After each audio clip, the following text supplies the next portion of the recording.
نحمده ونصلي على رسوله الكريم أما بعد فأعوذ بالله من الشيطان الرجيم بسم الله الرحمن الرحيم رب اشرح لي صدري ويسر لي أمري واحلل عقدة من لساني يفقه قولي ربي زدني علما اللهم فقهنا في الدين آمين. السلام علیکم ورحمۃ اللہ وبرکاتہ. الحمد للہ، اللہ تبارک و تعالیٰ کی توفیق سے کل ہم 27ویں پارے میں سورہ رحمان تک پڑھ چکے ہیں. آج ان شاء اللہ تعالیٰ ہم 27ویں پارے میں سورہ واقعہ سے اپنی کلاس کا آغاز کریں گے. اس دعا کے ساتھ آغاز کرتی ہوں کہ اللہ تبارک و تعالیٰ ہمارے سینوں کو اسلام کے لیے کھول دیں. ہم جو کچھ بھی پڑھیں، سیکھیں، سمجھیں، اس پر عمل پیرا ہو سکیں، اور جس طرح اللہ تعالیٰ نے ہمیں یہاں اکٹھا ہونے کی توفیق عطا کی ہے، اسی طرح ہمیں سلامتی کے ساتھ جنت الفردوس میں اکٹھا کر دیں. آمین. سورہ واقعہ یہ مکی صورت ہے اور اس میں 96 آیتیں ہیں اور 3 رکوع ہیں. اعوذ باللہ من الشیطان الرجیم بسم اللہ الرحمن الرحیم.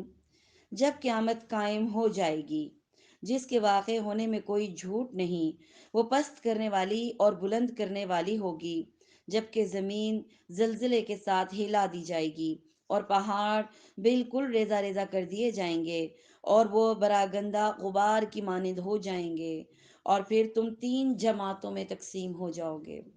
پس داہنے ہاتھ والے کیسے اچھے ہیں داہنے ہاتھ والے، اور بائیں ہاتھ والے کیا حال ہے ان بائیں ہاتھ والوں کا، اور وہ جو آگے والے ہیں سبقت لے جانے والے ہیں وہ تو پھر آگے ہی والے ہیں.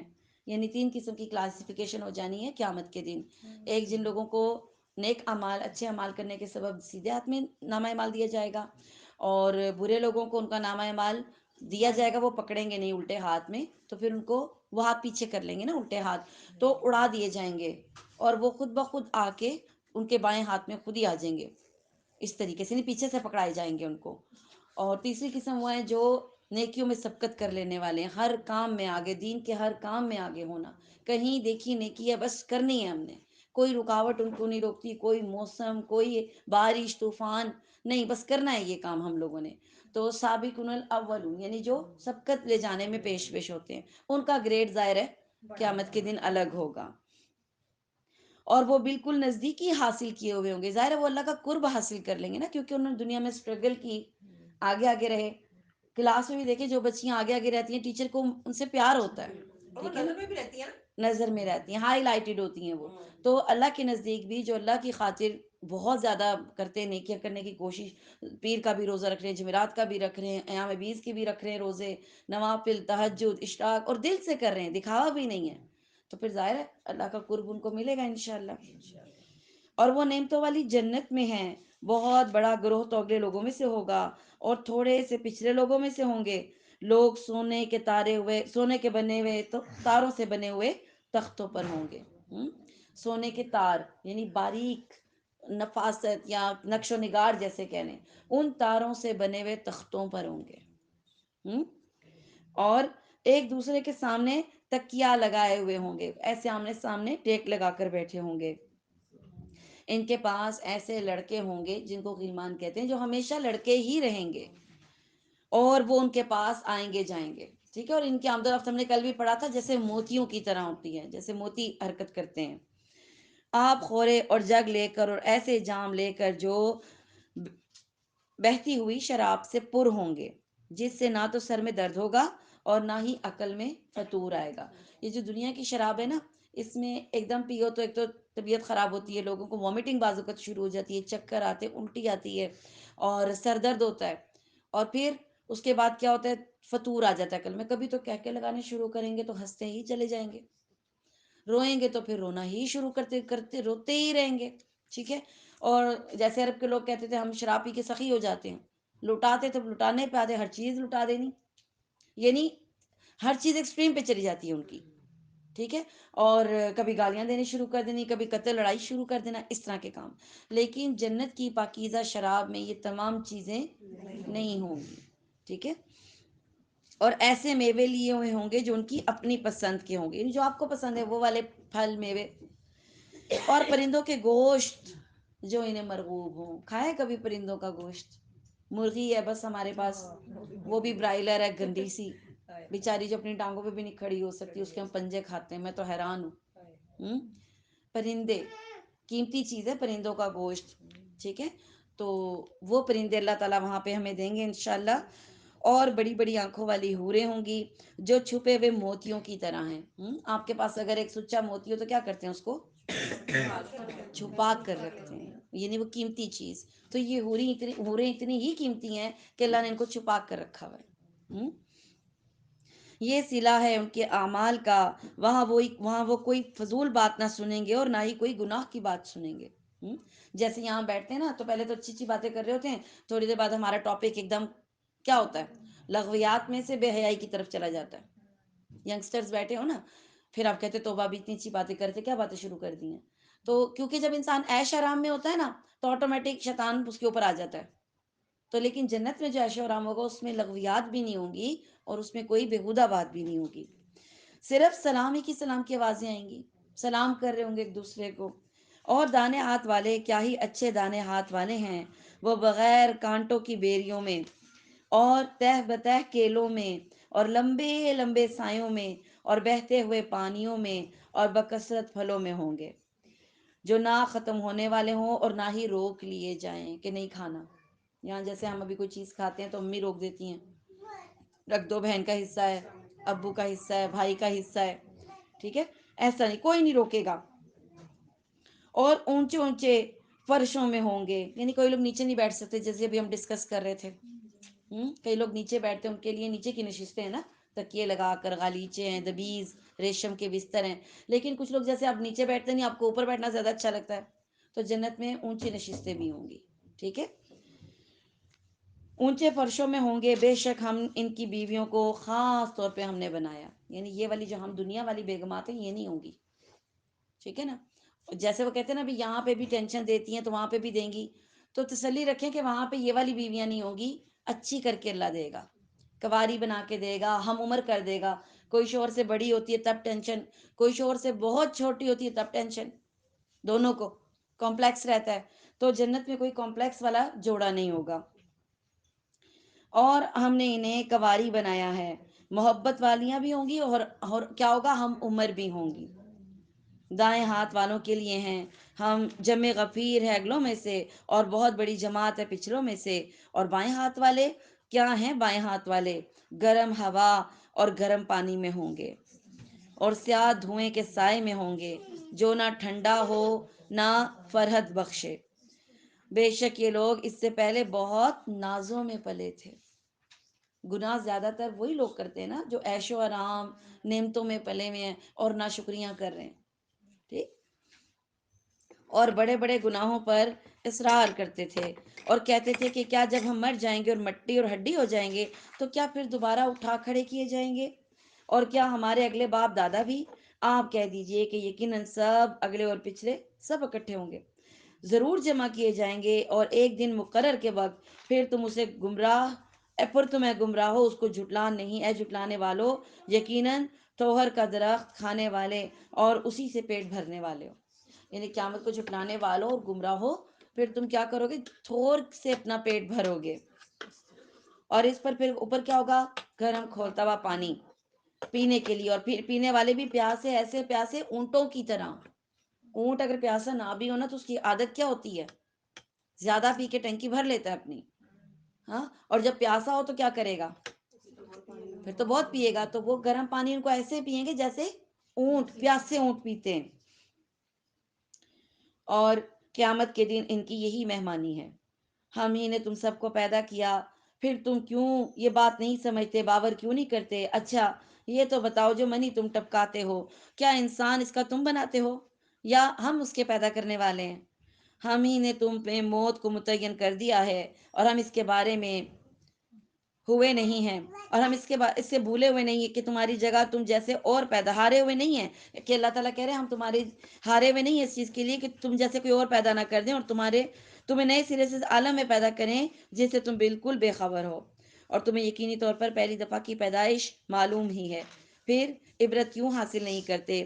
اچھا پھر یہ بھی بتلاؤ کہ جو کچھ تم بوتے ہو اسے تم اگاتے ہو کہ ہم اگاتے ہیں؟ کون اگاتا ہے؟ اللہ اگاتا ہے۔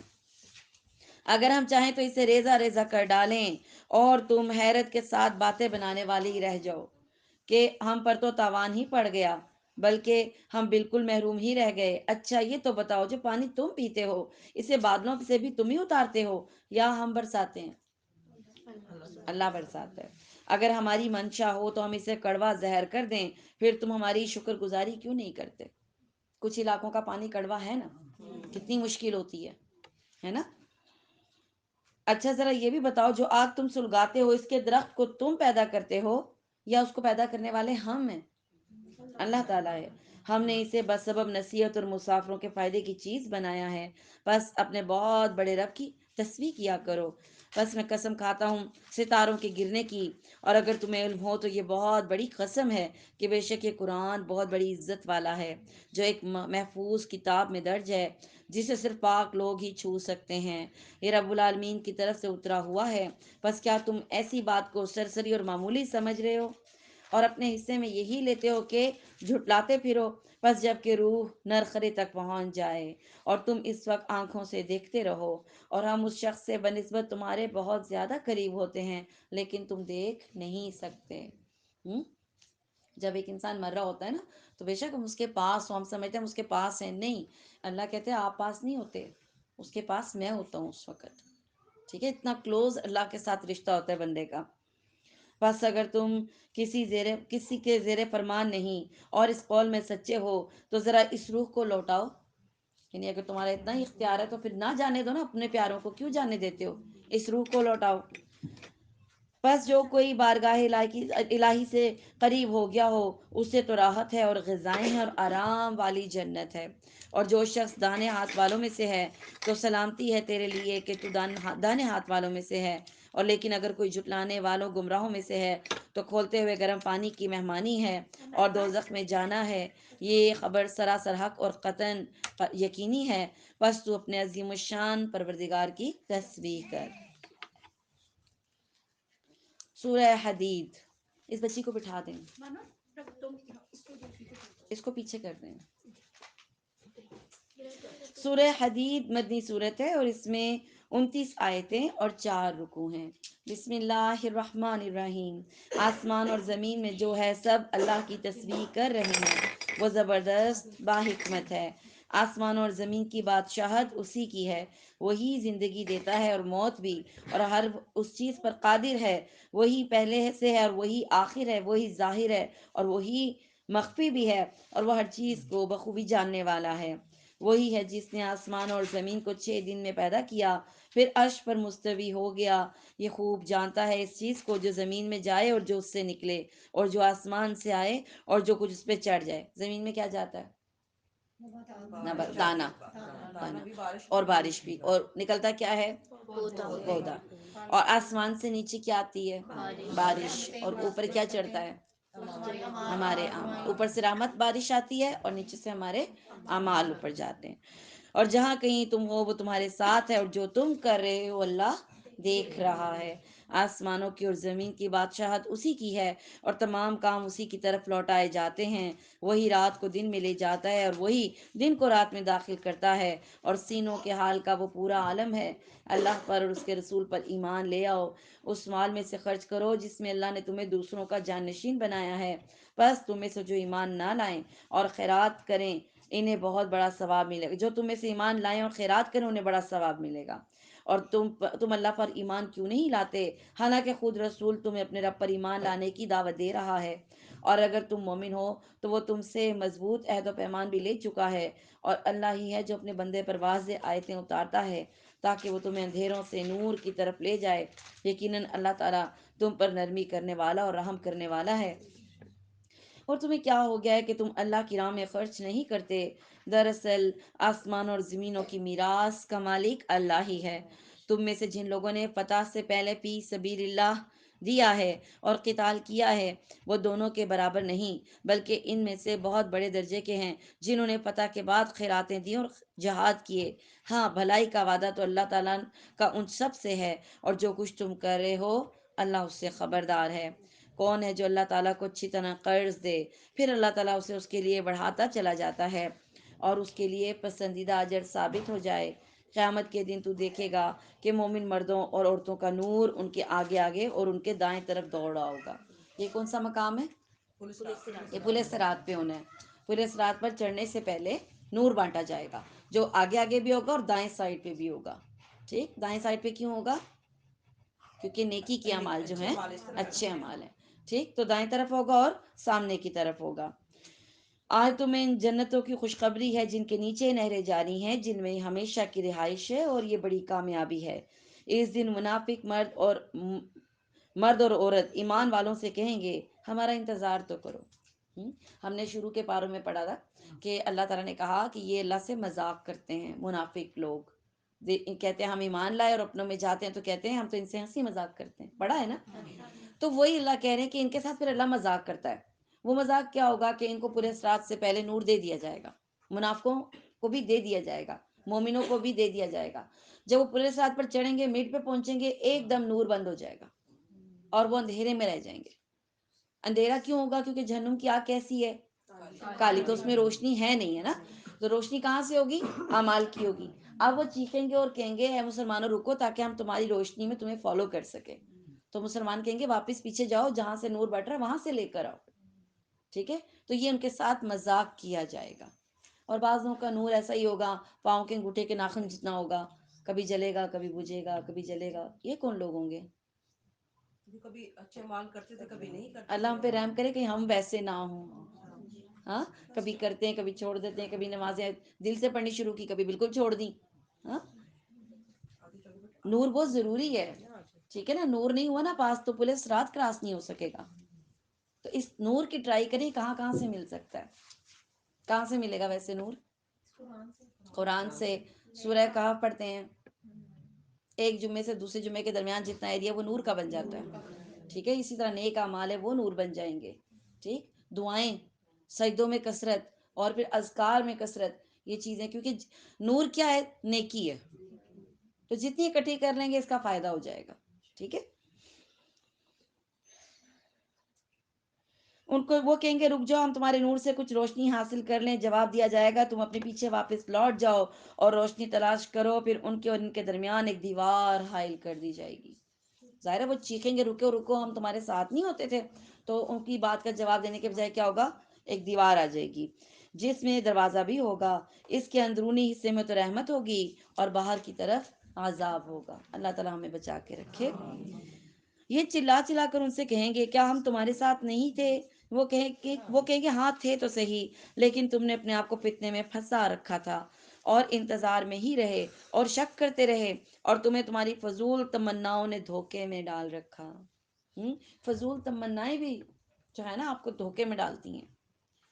ایک ہوتی ہے آپ کی جینون تمنا، خواہش ہوتی ہے اچھا کھانا، اچھی بات ہے، لباس اچھا پہننا. ایک ہوتی فضول تمنائیں، ایک چیز موجود ہے ایک اور ہونی چاہیے. ٹھیک ہے، بیکار تمنائیں. اور یہ بھی کیا انسان کو دھوکے میں ڈالتی ہیں، یہاں تک کہ اللہ کا حکم آ پہنچا اور تمہیں اللہ کے بارے میں دھوکہ دینے والے نے دھوکے میں ہی رکھا. الغرض آج نہ تو تم سے فدیہ قبول کیا جائے گا اور نہ کافروں سے. تم سب کا ٹھکانہ دوزخ ہے. کافر تو ہو گئے، دوسرے کون ہیں؟ منافق ہیں. منافق کیٹیگری کون سی ہوتی ہے؟ کافروں کی ہوتی ہے، چاہے وہ کلمہ پڑھے. چونکہ وہ کلمہ پڑھتے ہیں نا، آپ ان کو کچھ کہہ نہیں سکتے. لیکن اللہ کے ہاں وہ کیٹیگری کیا ہے؟ وہ کافر ہیں. ٹھیک ہے، اور ان کا انجام کافروں سے بھی برا ہوگا. اسی وجہ سے کیونکہ ان کا دھوکہ دینا جو ہے نا مسلمانوں کو دھوکہ دے گا نا، مسلمانوں کو خطرہ بنتا ان سے. کافر اتنا خطرناک نہیں ہوتا مسلمانوں کے لیے، منافق زیادہ خطرناک ہوتا، دھوکے میں مارے جاتے ہیں. ٹھیک ہے، اور پھر تو کھل کے سامنے وہ آتے کھل ہیں کے آ گیا نا، لیکن منافقت جو ہے وہ آپ کو ڈبل تکلیف دیتی ہے. چھپے ہوئے دشمن. چھپے دشمن. پھر کیا ہوگا؟ وہ دوزخ ٹھکانہ ہے تمہارا اور وہی تمہاری رفیق ہے اور بڑا ہی برا ٹھکانہ ہے. رفیق کسے کہتے ہیں؟ جو ساتھ رہتی ہے. تو اللہ اس کا رفیق جہنم کو بنا دے گا. کیا اب تک ایمان والوں کے لیے وہ وقت نہیں آیا کہ ان کے دل ذکر الہی سے جو حق اتر چکا ہے اس سے نرم ہو جائیں؟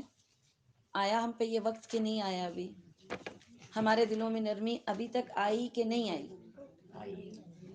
قرآن پاک کی آیتیں سمجھ آتی ہیں؟ کبھی رونا آتا ہے کہ نہیں آتا؟ کبھی یہ دل کرتا ہے کہ رمضان کے بعد بھی کچھ ایسی روٹین رکھیں گے، اس سے دور نہیں ہوں گے انشاءاللہ۔ ہاں یہ آنی چاہیے، کیونکہ اللہ پوچھ رہے نرمی آئی کہ نہیں آئی۔ اللہ کو بھی پتہ ہم نے کتنے پارے پڑھ لیے ہیں، اتنی ٹریننگ ہو چکی ہوئی ہے کہ ہمارے دلوں میں اب کیا ہونا چاہیے، نرمی آنی چاہیے۔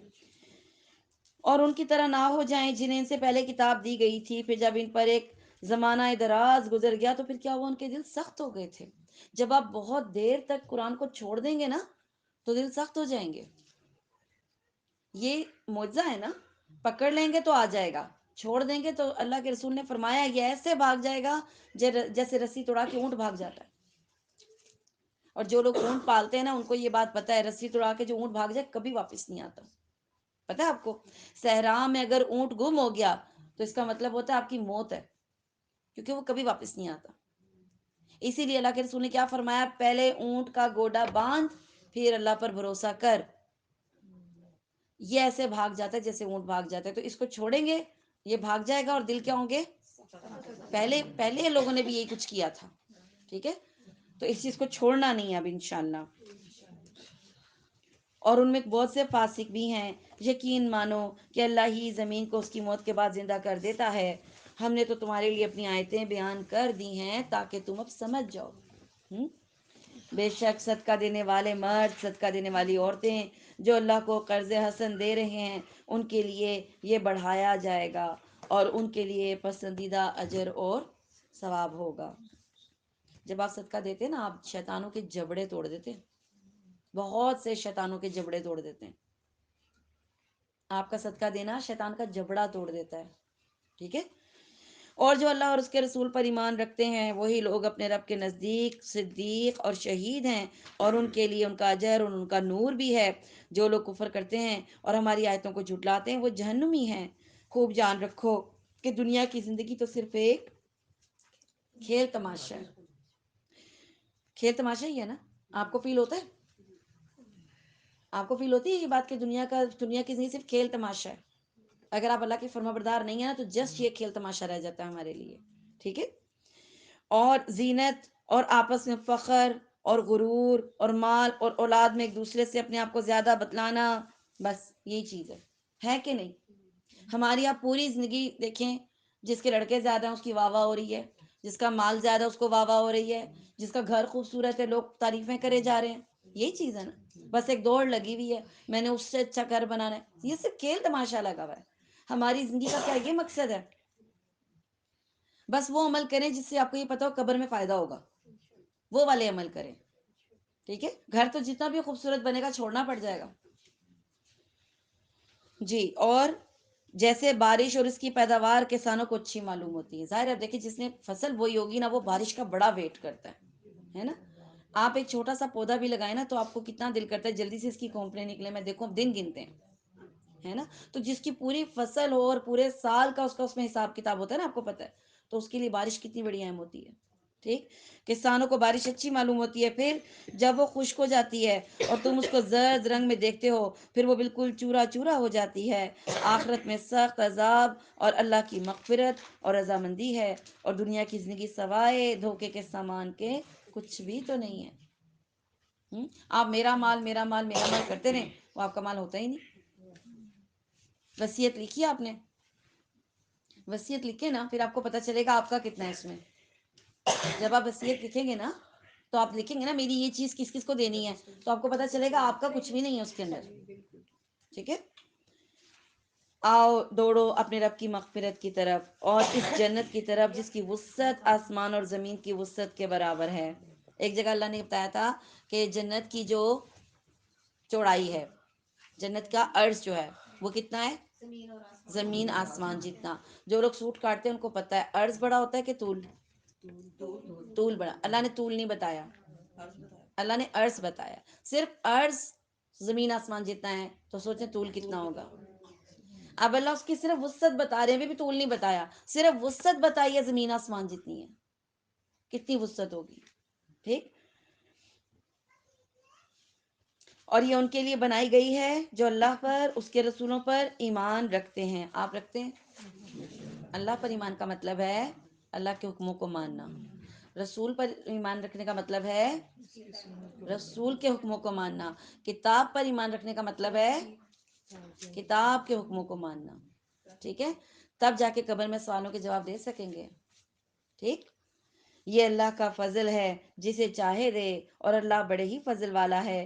نہ کوئی مصیبت دنیا میں آتی ہے، نہ خاص تمہاری جانوں میں، مگر اس سے پہلے کہ ہم اس کو پیدا کریں وہ ایک خاص کتاب میں لکھی ہوئی ہے. ٹھیک ہے، اللہ نے ہماری یہ نہ، آپ یہ نہ سمجھے کہ آج میرے حالات خراب ہوئے، اللہ کو پتا تھا، اللہ نے پہلے سے لکھا ہوا ہے. تقدیر جو ہے نا، یہ اللہ کے علم کا نام ہے. ٹھیک ہے، اب آپ یہ کہیں کہ لکھا ہوا ہے تو پھر وہی ہونا، تو پھر ہم اسٹرگل کیوں کریں؟ آپ کو پتا تو نہیں ہے نا کیا لکھا ہوا ہے.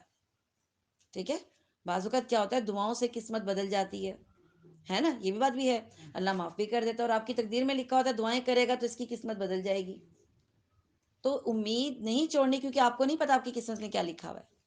ٹھیک، اللہ تعالیٰ پر یہ کام بالکل آسان ہے، تاکہ تم اپنے سے فوت شدہ کسی چیز پر رنجیدہ نہ ہو. یعنی یہ پھر اس بات کا کیا مطلب ہے کہ ہر کام لکھا ہوا ہے. آپ یوں کہیں گے یہ مشکل میرے نام پہ لکھی ہوئی تھی، یہ آنی تھی، تو پھر آپ کا غم کیا ہوگا؟ تھوڑا سا کم ہو جائے گا. ورنہ آپ کیا کریں گے؟ کئی لوگ دیکھیں اپنے غم سے چھٹکارا نہیں پا سکتے. ہماری ایک جاننے والی ہیں بیچاری، ان کی جوان لڑکی شادی کے نا 2 سال بعد فوت ہو گئی. بالکل سمجھے برائڈل اسی لک میں تھی وہ، اور اچانک ڈائگنوز ہوا، کینسر ہوا. اور وہ آپ یہ کہ پورے گھر میں انہوں نے قد آدم تصویریں اس کی دلہن بنی ہوئی کی لگائی ہوئی ہیں. پورے گھر میں ہر دیوار کو جب وہ دیکھتی ہیں وہ روتی ہیں. اب نہیں تو وہ غم سے نکلے گی کیسے؟ وہ تو آل ٹائم وہ کہتی میں نکلنا چاہتی ہی نہیں. اس کو سمجھاتے ہیں نا بھی یہ کیوں لگا، آپ کا غم تو نہیں ہلکا؟ کہتی میں نکلنا چاہتی ہی نہیں. ٹھیک، تو کئی بندہ اس طرح ایکسٹریم پہ چلا جاتا ہے نا. مقدر میں لکھا ہوا جان کر انسان کو تسلی ہوتی ہے، یہ چیز بھی چلے گی اور میں نے بھی جانا ہے. ٹھیک، حکیم لقمان کا میں نے آپ کو اس دن بتایا تھا، ان کا بیٹا فوت ہوا نا، وہ روئے ہی نہیں تھے. لوگ حیران ہوتے تھے کہ آپ تو اپنے بیٹے سے اتنا پیار کرتے تھے اور آپ روئے ہی نہیں رہے. کہتے جہاں یہ گیا وہاں میں نے بھی تو چلے جانا ہے. ایمان کسی پر صبر کرنے کا زیادہ اجر ہے نا، ہاں، پہلی چوٹ پر صبر پہلی کرنا. چوٹ پہ، بعد میں تو سب کر لیتے ہیں. بعد میں تو آہستہ آہستہ ہاں، تو سب کو آ جاتا ہے نا. پہلی چوٹ کے اوپر صبر مین چیز ہے، تاکہ تم اپنے فوت شدہ یعنی چھنی ہوئی چیز پر رنجیدہ نہ ہو جایا کرو، اور نہ عطا کردہ چیز پر اتراؤ. یہ بھی غلط ہے، اترانا بھی غلط ہے. اور اترانے والے شیخی خوروں کو اللہ پسند نہیں فرماتا، جو خود بھی بخل کرتے ہیں دوسروں کو بھی بخل کی تعلیم دیں. سنو، جو بھی منہ پھیرے تو اللہ تو بے نیاز ہے. اس کا کیا مطلب ہے؟ اللہ کو ضرورت نہیں ہے. ٹھیک ہے، اور وہ حمد و ثنا کے لائق ہے. یقیناً ہم نے اپنے پیغمبروں کو کھلی دلیلیں دے کر بھیجا، ان کے ساتھ کتاب اور میزان نازل فرمائی تاکہ لوگ عدل پر قائم رہیں. اور ہم نے لوہے کو اتارا جس میں سخت ہیبت اور قوت ہے، اور لوگوں کے لیے اور بھی بہت سے فائدے ہیں. اس کے لیے بھی کہ وہ جان لے کہ اللہ تعالیٰ اور اس کے رسولوں کی مدد بن دیکھے کون کرتا ہے. بے شک اللہ قوت والا اور زبردست ہے. اور بے شک ہم نے نوح اور ابراہیم کو پیغمبر بنا کر بھیجا، اور ہم نے ان دونوں کی اولاد میں پیغمبری اور کتاب جاری رکھی. تو ان میں سے کچھ تو راہ یافتہ ہوئے، اور ان میں سے اکثر بہت نافرمان رہے. ان کے بعد پھر بھی ہم اپنے رسولوں کو پے در پے بھیجتے رہے، اور ان کے بعد عیسیٰ بن مریم کو بھیجا اور انہیں انجیل عطا فرمائی، اور ان کے ماننے والوں کے دلوں میں شفقت اور رحم پیدا کیا. ہاں، رہبانیت یعنی ترک دنیا تو ان لوگوں نے از خود ایجاد کر لی تھی. یہ عیسائیوں نے نا، یعنی اللہ نے ان کو کہا دین پہ چلنا ہے، جیسے ہمیں کہا، لیکن ان کو یہ حکم نہیں تھا کہ دین پہ چلنے کے لیے آپ گھر بار چھوڑ دیں، شادی نہ کریں، بچوں کو نہ دیکھیں. یہ تو کوئی آزمائش نہ ہوئی نا کہ آپ سب کچھ چھوڑ کے کونے میں بیٹھ کے اللہ اللہ کر لیں. یہ کیا مشکل ہے؟ مشکل تو یہ ہے کہ آپ شادی بھی کریں، بچے بھی ہوں، رشتہ دار بھی ہوں، اور پھر دین پر چل کر دکھائیں. آزمائش تو یہ ہوتی ہے. بنی اسرائیل میں ایک شخص تھا، بہت عبادت گزار تھا، لیکن باقی پوری قوم تباہ ہو چکی ہوئی تھی. اللہ تعالیٰ نے فرشتوں کو بھیجا، جاؤ اس بستی کو ہلاک کر دو. فرشتے جب نیچے آئے تو انہوں نے کہا اللہ تعالیٰ یہاں پہ ایک بندہ ہے جس نے پلک جھپکنے میں بھی آپ کی کبھی نافرمانی نہیں کی، تو اس کا کیا کریں؟ اللہ نے کہا پہلے اس کو ہلاک کرو، وہیں سے تو آپ شروع کرے کرو. وہاں سے سٹارٹ کرو. کیوں؟ یہ میری خلقت کو، میری مخلوق کو گمراہ ہوتے دیکھتا رہا اور ان کو روکا نہیں. تو یہی آزمائش ہے کہ بیچ میں رہ کر آپ کہتے ہیں یہ تو دنیا داری ہو گئی، تو دنیا داری میں رہ کر ہی تو دینداری کرنی تھی. یہی تو ہماری آزمائش تھی. ان عیسائیوں نے کیا کیا؟ رہبانیت ایجاد کر لی. ہم نے ان پر اسے واجب نہیں کیا. سوائے اللہ کی رضا جوئی کے لیے، سو انہوں نے اس کی پوری رعایت نہ کی۔ پھر بھی ہم نے ان میں سے جو ایمان لائے تھے ان کا اجر ان کو دیا، اور ان میں زیادہ تر لوگ نافرمان ہیں۔ اے وہ لوگو جو ایمان لائے ہو، اللہ سے ڈرتے رہا کرو اور اس کے رسول پر ایمان لاؤ۔ اللہ تمہیں اپنی رحمت کا دوہرا حصہ دے گا اور تمہیں نور بھی دے گا جس کی روشنی میں تم چلو پھرو گے، اور تمہارے گناہ بھی معاف فرما دے گا۔ اللہ بخشنے والا اور مہربان ہے۔ یہ اس لیے کہ اہل کتاب جان لیں کہ اللہ کے فضل کے کسی بھی حصے میں اس کی اختیار نہیں، اور یہ کہ سارا فضل اللہ ہی کے ہاتھ میں ہے کہ وہ جسے چاہے دے۔ اللہ بڑے ہی فضل والا ہے۔ جی، سورہ مجادلہ 28واں پارہ ہمارا یہاں شروع ہو گیا۔ بسم اللہ الرحمن الرحیم۔ سورہ مجادلہ جو ہے نا مدنی صورت ہے، اس میں 22 آیتیں اور 3 رکوع ہیں۔ یقیناً اللہ تعالیٰ نے اس عورت کی بات سنی جو تجھ سے اپنے شوہر کے بارے میں تکرار کر رہی تھی اور اللہ کے آگے شکایات کر رہی تھی۔ اللہ تعالیٰ تم دونوں کے سوال و جواب سن رہا تھا، بے شک اللہ تعالیٰ سننے والا اور دیکھنے والا ہے۔ خولہ رضی اللہ تعالیٰ عنہ تھی یہ، اور یہ نبی کریم صلی اللہ علیہ وسلم کے پاس آئیں اور بوڑھی تھیں، اتنی عمر ہو چکی ہوئی تھی ان کی۔ تو انہوں نے آ کر کہا کہ اللہ کے رسول، ہوا یہ ہے، کان میں بالکل بالکل کان میں بات کی۔ عائشہ رضی اللہ تعالیٰ کا حجرہ تھا، اور آپ کو میں نے پہلے بھی بتایا تھا کہ اتنے چھوٹے حجرے تھے کہ اگر ہاتھ اوپر کریں تو چھت کو ہاتھ لگتا تھا، اینڈ تقریباً 7 بائی 8 فٹ کا یہ کمرہ تھا، چھوٹا سا۔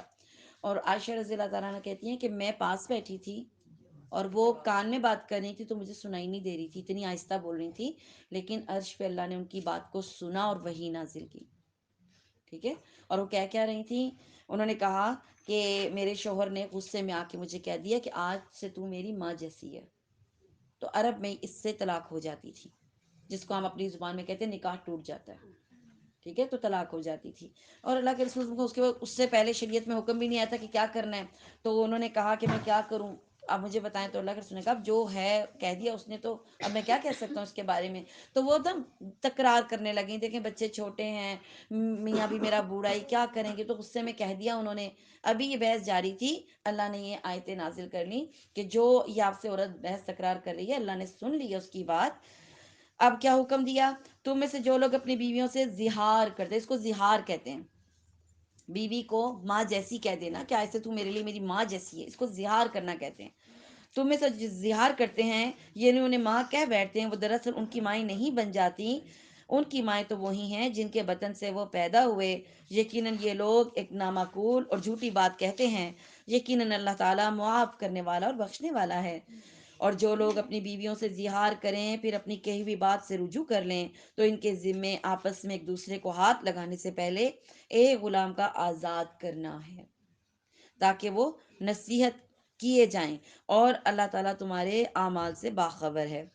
ہاں، جو شخص غلام نہ پائے، جیسے اب آج کل غلام نہیں ہوتے، تو پھر وہ کیا کرے گا؟ 2 مہینوں کے کنٹینیوسلی روزے رکھے گا، 2 مہینے کے لگاتار روزے رکھے گا۔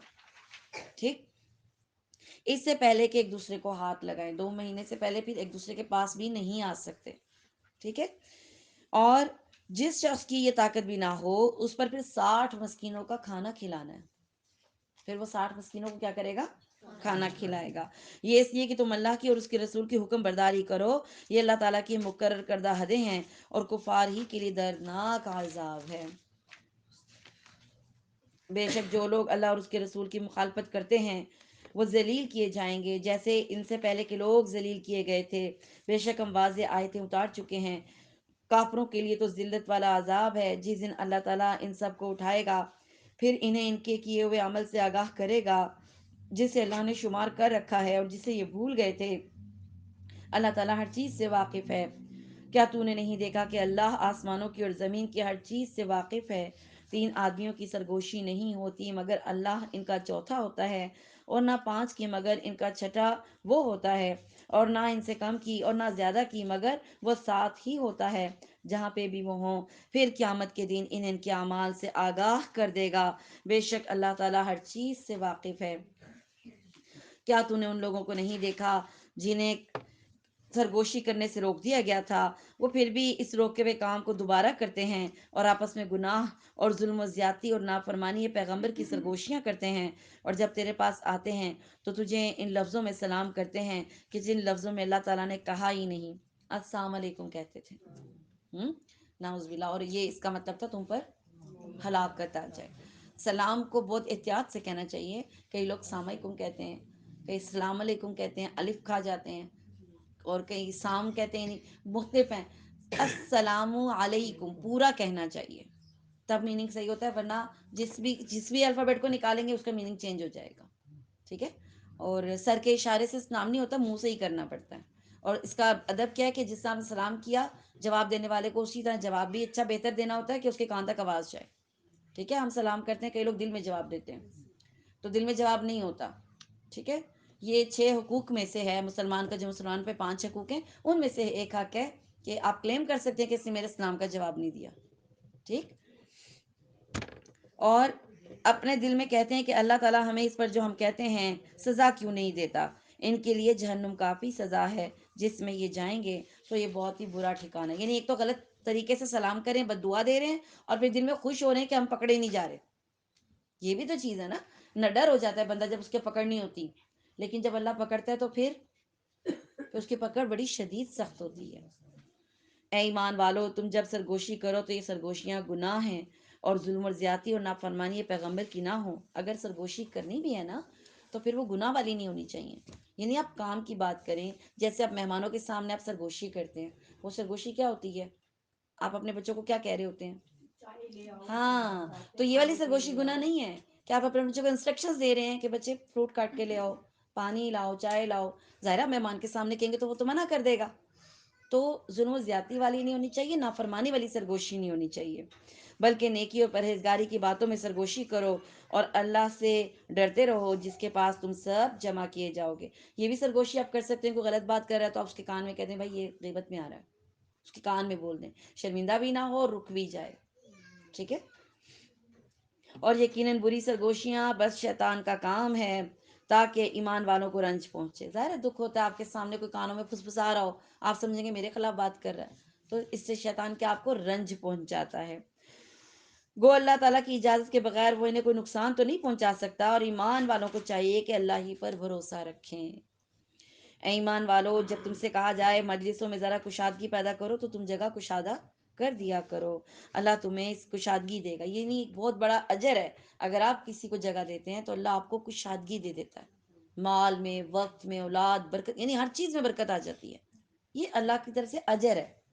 ٹھیک ہے. آپ کھلے دل سے جگہ بنائیں. اور جب کہا جائے کہ اٹھ کھڑے ہو جاؤ تو پھر اٹھ کھڑے ہو جایا کرو، کوئی بات نہیں، جگہ دے دو، ہٹ جاؤ وہاں سے. ہم یہاں موڈ بنا لیتے ہیں نا، میں بیٹھی تھی، میری کوئی ویلیو نہیں، مجھے اٹھا دیا ہے نا، اب میں آؤں گی نہیں. برا نہیں، برا نہیں منانا. ہو سکتا ہے جس کو پرائرٹی دی جا رہی ہے اس کو پرائرٹی دینا ضروری ہو، کسی وجہ سے ہی دی جاتی ہے نا. اٹھ کھڑے ہو جاؤ، اللہ تعالیٰ تم سے ان لوگوں کے جو ایمان لائے ہیں اور جو علم دیے گئے ہیں درجے بلند کر دے گا. دیکھیں کتنا ثواب ہو رہا ہے. آپ حالانکہ جگہ چھوڑے ہیں، اور اللہ آپ کی کیا کر رہا ہے؟ آپ کو دنیا میں درجہ نہیں نا مل رہا، لیکن اللہ دیکھیں آپ کے درجے بلند کر رہا ہے. ٹھیک ہے. تو اس میں مائنڈ کرنے والی بات نہیں ہوتی ہے. بے شک فیل ہوتا ہے بندے کو، دکھ ہوتا ہے، لیکن اگر آپ کھلے دل سے ہٹ جائیں گے اللہ کا انعام آپ کے لیے آ جائے گا. ٹھیک. اللہ تعالیٰ ہر اس کام سے جو تم کر رہے ہو خوب خبردار ہے. اے ایمان والو، جب تم رسول سے سرگوشی کرنا چاہو تو اپنی سرگوشی سے پہلے کچھ صدقہ دے دیا کرو. یہ ایک ادب سکھایا گیا. اللہ کے رسول سے سرگوشی کرنی چھوٹی بات تو نہیں ہے. پہلے کیا کیا کرو؟ صدقہ دے دیا کرو. یہ تمہارے حق میں بہتر بھی اور پاکیزہ تر ہے.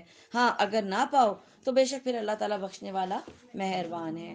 کیا تم اپنی سرگوشی سے پہلے صدقہ نکالنے سے ڈر گئے؟ بس جب تم نے یہ نہ کیا تو اللہ تعالیٰ نے بھی تمہیں معاف فرما دیا. تو اب بخوبی نمازوں کو قائم رکھو، زکوٰۃ دیتے رہا کرو، اور اللہ تعالیٰ کی اور اس کے رسول کی تابعداری کرتے رہو. تم جو کچھ کرتے ہو اس سب سے اللہ خوب خبردار ہے. کیا تو نے ان لوگوں کو نہیں دیکھا جنہوں نے اس قوم سے دوستی کی جن پر اللہ غضبناک ہو چکا ہے؟ کون سی قوم؟ یہود. نہ یہ منافق تمہارے ہی دین کے ہیں اور نہ ان کے دین کے ہیں، باوجود ان کے پھر بھی یہ جھوٹ پر قسمیں کھا رہے ہیں. اللہ تعالیٰ نے ان کے لیے سخت عذاب تیار کر رکھا ہے. بے شک جو کچھ یہ کر رہے ہیں وہ برا کر رہے ہیں. ان لوگوں نے اپنی قسموں کو ڈھال بنا رکھا ہے اور لوگوں کو اللہ کی راہ سے روکتے ہیں. ان کے لیے رسوا کرنے والا عذاب ہے. ان کے مال اور ان کی اولاد اللہ کے ہاں کچھ بھی کام نہ آئیں گے. یہ تو جہنمی ہیں، ہمیشہ ہی اس میں رہیں گے. جس دن اللہ تعالیٰ ان سب کو اٹھا کھڑا کرے گا تو یہ جس طرح تمہارے سامنے قسمیں کھاتے ہیں اللہ کے سامنے بھی قسمیں کھانے لگ جائیں گے اور سمجھیں گے کہ وہ کسی دلیل پر ہیں، یقین مانو بے شک وہ جھوٹے ہیں۔ ان پر شیطان نے غلبہ حاصل کر لیا ہے اور انہیں اللہ کا ذکر بھلا دیا ہے۔ یہ ایک شیطانی لشکر ہے، کوئی شک نہیں کہ شیطانی لشکر ہی خسارے والا ہے۔ جو شخص اللہ تعالیٰ کی اور اس کے رسول کی جو لوگ مخالفت کرتے ہیں، وہی لوگ سب سے زیادہ ذلیلوں میں ہیں۔ اللہ تعالیٰ لکھ چکا ہے کہ بے شک میں اور میرے پیغمبر غالب رہیں گے، یقیناً اللہ تعالیٰ زوراور و غالب ہے۔ اللہ تعالیٰ پر اور قیامت کے دن پر ایمان رکھنے والوں کو آپ اللہ اور اس کے رسول کی مخالفت کرنے والوں سے محبت رکھتے ہوئے ہرگز بھی نہیں پائیں گے۔ یعنی ایسا شخص ہے جو اللہ پر قیامت کے دن پر ایمان رکھتا ہے اور پھر اللہ کے دوستوں سے دوستی رکھتا ہے، ایسا دشمنوں سے دوستی رکھتا ہے، ایسا آپ نہیں دیکھیں گے، چاہے وہ ان کے باپ ہوں، چاہے ان کے بیٹے ہوں، چاہے ان کے بھائی ہوں، چاہے ان کے کنبے قبیلے کے عزیز ہی کیوں نہ ہوں۔ یہی لوگ ہیں کہ جن کے دلوں میں اللہ تعالیٰ نے ایمان کو لکھ دیا ہے۔ ٹھیک، آپ کے رشتہ دار ہیں، بھائی، ایون بھائی ہے سگا، باپ ہے، آپ کے بالکل قریبی ہیں، لیکن اگر اللہ کے دشمن ہے تو آپ کے دل میں ان کی محبت نہیں آنی چاہیے۔ ابو سفیان اسلام لانے سے پہلے اپنی بیٹی کے گھر آئے۔ بیٹی کون تھی؟ رملہ، رملہ بنت ابی سفیان، ام حبیبہ کے نام سے مشہور تھیں اور نبی کریم صلی اللہ علیہ وسلم کی بیگم تھیں۔ تو والد آیا گھر، ابھی اسلام نہیں لایا تھا، بیٹھا تو کہا آپ یہاں سے اٹھ جائیں، یہ اللہ کے نبی کا بستر، آپ یہاں نہیں بیٹھ سکتے۔ اپنے باپ کو اٹھا دیا، آپ یہاں نہیں بیٹھ سکتے، یہ اللہ کے رسول کا بستر، آپ یہاں سے اٹھ جائیں، آپ مسلمان نہیں ہیں۔ تو باپ حیران ہو کے اپنی بیٹی کے منہ کو دیکھ رہے کہ میری بیٹی مجھے ایسے بول رہی ہے۔ بعد میں مسلمان ہو گیا تھا، لیکن یہ اس وقت کا واقعہ جب مسلمان نہیں تھا۔ تو محبت نہیں آ سکتی اللہ کے دشمنوں کے ساتھ، اگر وہ اللہ کے دشمن ہے، چاہے آپ کے کتنے بھی عزیزی رشتہ دار ہیں۔ ٹھیک، اور ان کے دلوں پر اللہ نے ایمان کو لکھ دیا اور جن کی تائید اپنی روح سے کی ہے، اور جنہیں ان جنتوں میں داخل کرے گا جن کے نیچے نہریں بہہ رہی ہیں اور جہاں یہ ہمیشہ رہیں گے۔ اللہ ان سے راضی ہے اور اللہ ان سے خوش ہے، یہ خدائی لشکر ہے۔ آگاہ رہو، بے شک اللہ کے گروہ وہی ہیں جو کامیاب لوگ ہیں۔ سورہ حشر یہ مدینہ میں نازل ہوئی اور اس میں 24 آیتیں اور 3 رکوع ہیں۔ بسم اللہ الرحمن الرحیم۔ آسمان اور زمین کی ہر چیز اللہ کی پاکی بیان کرتی ہے اور وہ غالب اور باحکمت ہے۔ وہی ہے جس نے اہل کتاب میں سے کافروں کو ان کے گھروں سے پہلے حشر کے وقت نکالا۔